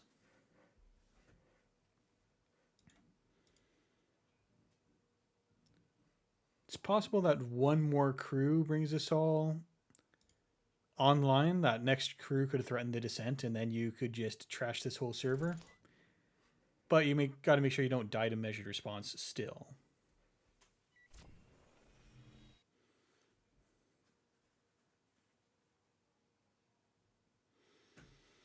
All right, we are running into the server, and if this happens to be a Zato, priority is actually really awkward because the runner would have to make the choice about the Devil Charm before the Corp would have to make the Zato choice. But it looks like that's not what will be happening here. Looks like the runner will be installing an Awasaris crew, disguising from the corporation that they had another one, by making an unnecessary strength reduction to take a tag and seb the next Awasaris crew onto the board.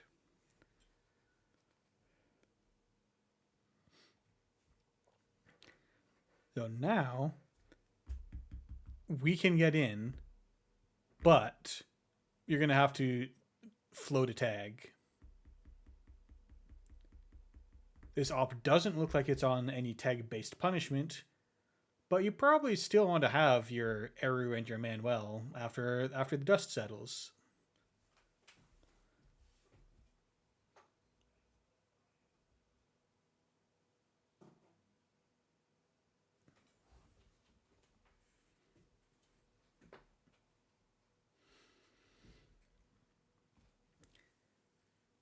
Yeah, it is very tough to have your clicks be like this close to having enough clicks to safely pull everything off.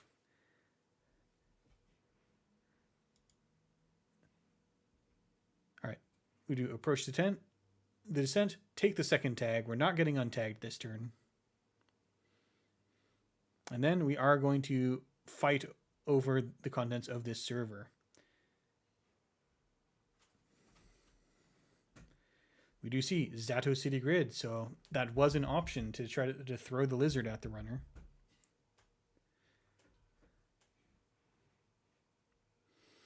And there's a Basalt Spire in there. That was the win.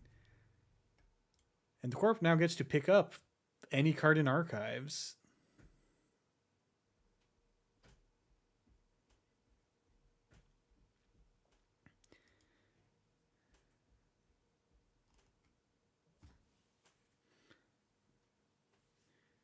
And we do get to do this knowing that the runner has left the Basalts, or has left the Zato City Grid there. As much as I'm pretty sure the Hollow Man will not be staying in this server.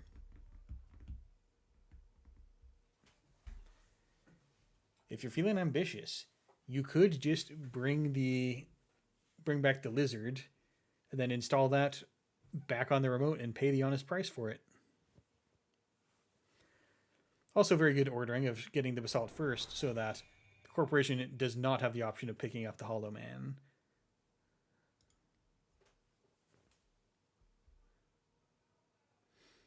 Gourmand used on the Hollow Man.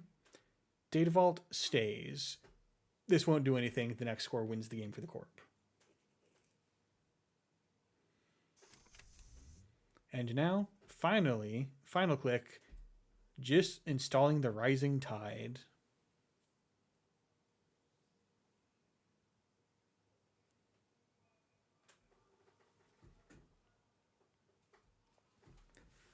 Now, as the corporation, the runner just expended a lot of important tools. That's 2 crews down the drain.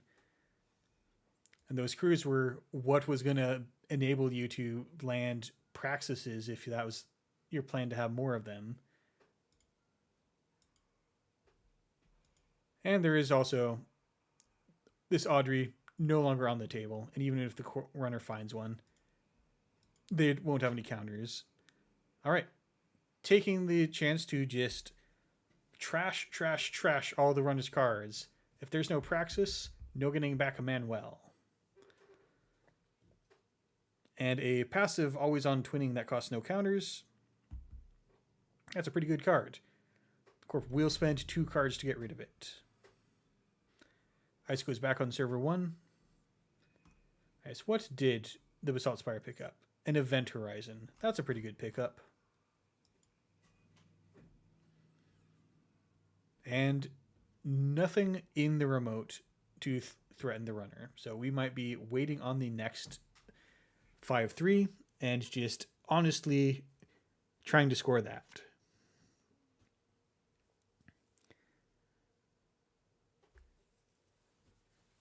So picking a very good time to go challenge the 5-3, get up to 6 points on the runner's part. And now you might have a fair bit of warning before the Corp tries to go for a winning 5-3. So you might be able to stop and set up over before the Corp manages to threaten for a game-winning push, and you don't have to open yourself up to measures if you don't want to.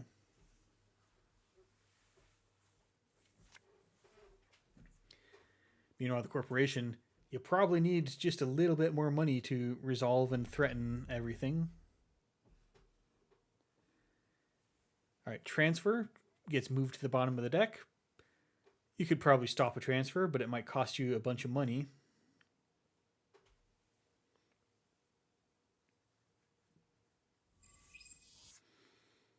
All right, and the runner finally getting to cash in some of these sweet amanuensis counters. Clear your tag for 1 credit and draw 2 cards.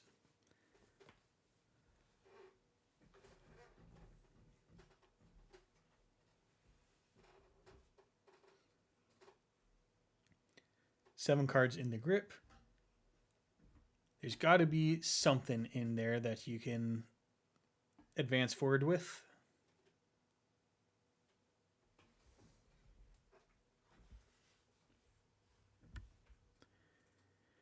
But we shall find out.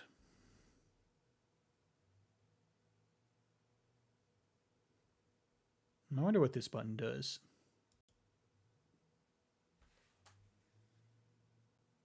Ah, that's what that button does.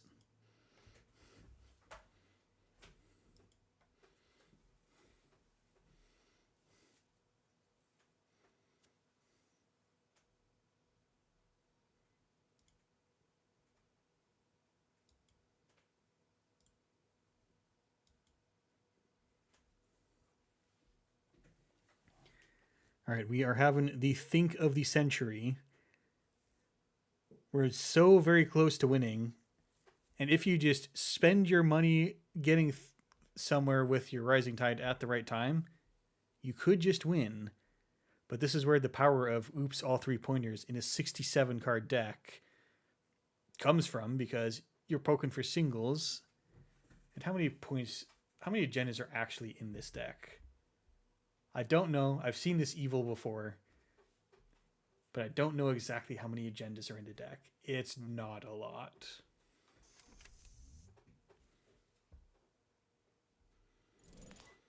Okay. Devil Charm just to break through the Sandstone on the cheap. We're going to go get something back with the Praxis. This could be a play to go get back a man well. Or Hannah. Very interesting. Or no, I'm sorry. That Hannah came from hand. All right, we get a Botulus back from the program.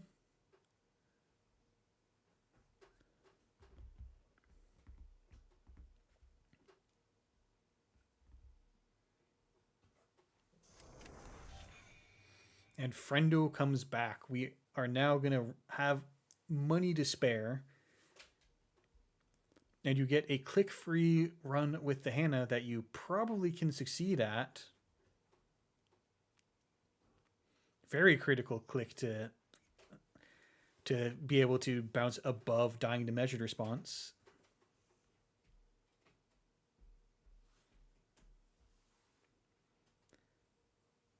And And now, does your ice do anything if it has a botulus counter on it?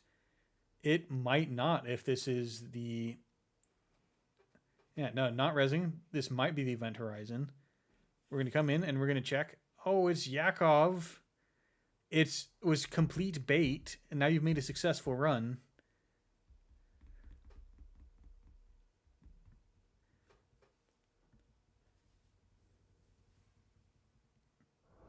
Yeah, we got to leave that all and then just get the money above dying to measured.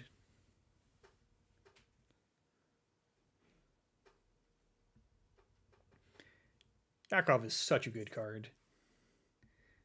All right. We click up, get up to 9, get up to 10 with the Valentina, and we are tag free. The corporation probably would take the time to start ripping up more of your board.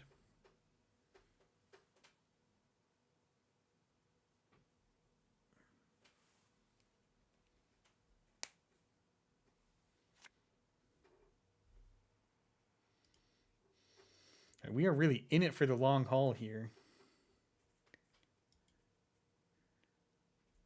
We do still have the option of, if worst comes to worst, Sandstone gets weaker and weaker, and we do have a credit-fueled way to get through it.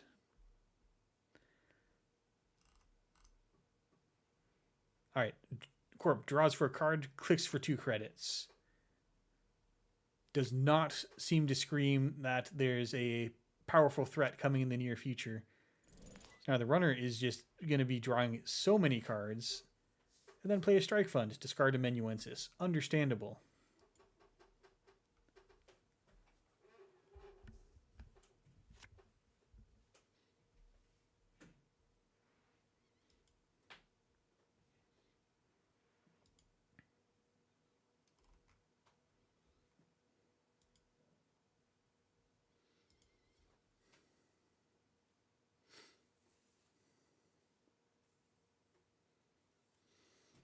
All right, meanwhile, of course, board state looking exactly as it did last turn. We've got to find a good card to play.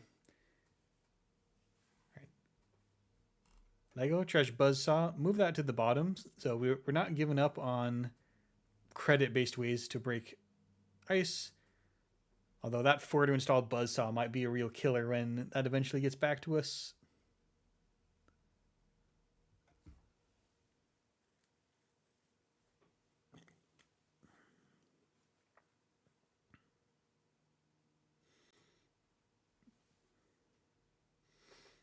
And we are running really low on time.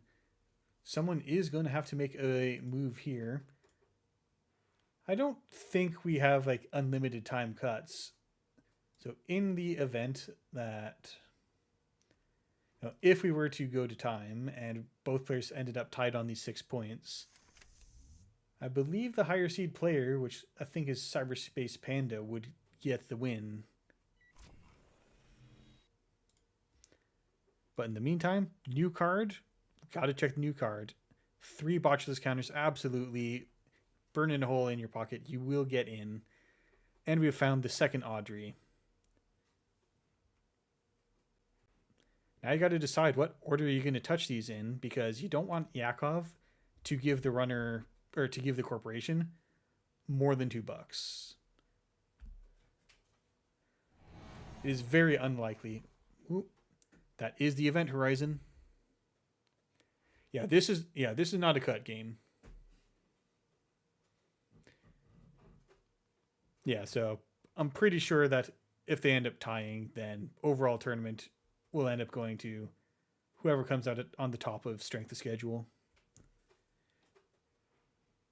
All right, botulus counters to break the event horizon. And now firing the event horizon, collecting $2 from Yakov. You love to see it as corporation. And we're going to bring in the Afshar. And this gear checks on the code gates. Rising Tide doesn't get you in. And Audrey doesn't have a counter to get in either.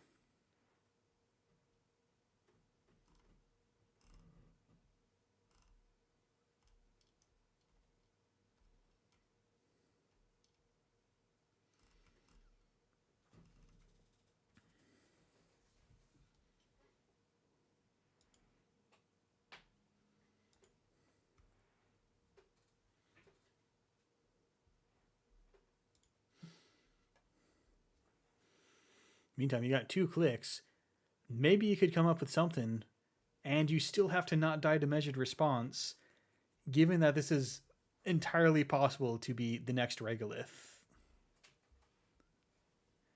Because if you resolve another regolith, now the runner dies to the 3 measured responses. No one survives that.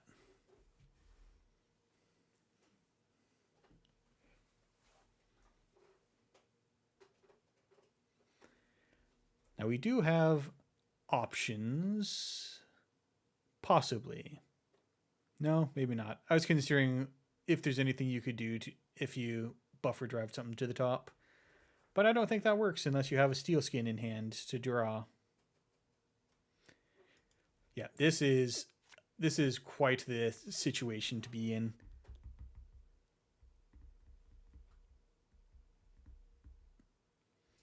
And we are running quite low on time. That was the 5 minutes ago. That's the 5-minute tournament scheduler time and round alert.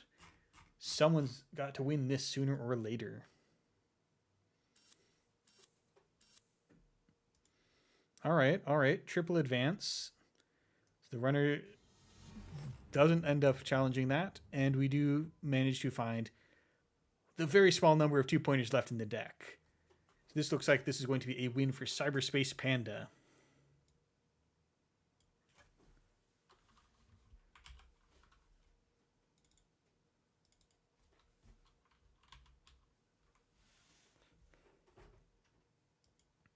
Well played to both players. That was a really long, drawn-out match.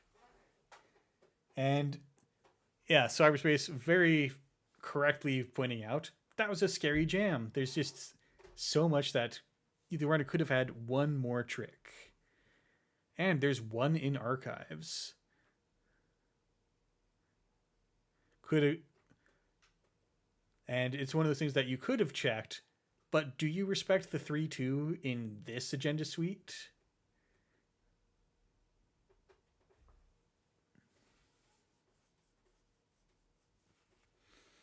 Yeah, but that's the thing. It's the oops all 5-3 deck, except for 1 or 2 3-2s. Yeah, if it's a whiff for you, or if it's a spin, you die to double measured. So good job to all the players. I will make a quick check to be sure I'm not prematurely announcing anyone's victory.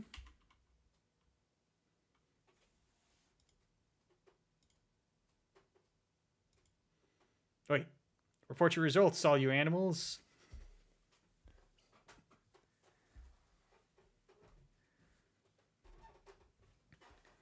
All right, that is going to conclude this AMT. I'm pretty sure Cyberspace Panda is the winner. I'll wait before going to the congratulations screen I'll wait for confirmation. And in the meantime, thank you all for watching. And Ob's not dead. It's just mutated into something horrifying. Something that the youth of this generation have named, and I just cannot accept it. How dare they? You couldn't find 2 more cards. Stats, standings, after 6 rounds. Yes, that is Cyberspace Panda coming in first. Admin B coming in second. Very close fight for the top cut. For the top of Swiss there. And so that is a very, very clear winner there on 15 points. And then congratulations to Fire RL, Colin on Melius and Lou, and Redino and Wacko, and everyone on this fine, long list of participants. We do love y'all for participating in the AMTs. We do these every month, except the months where there's some bigger tournament going on.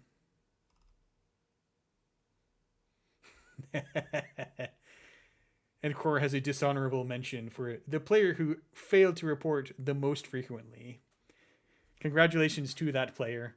We don't need to immortalize it in the VOD. Have a good night, everyone. This is Cephalopod Wizard, signing out.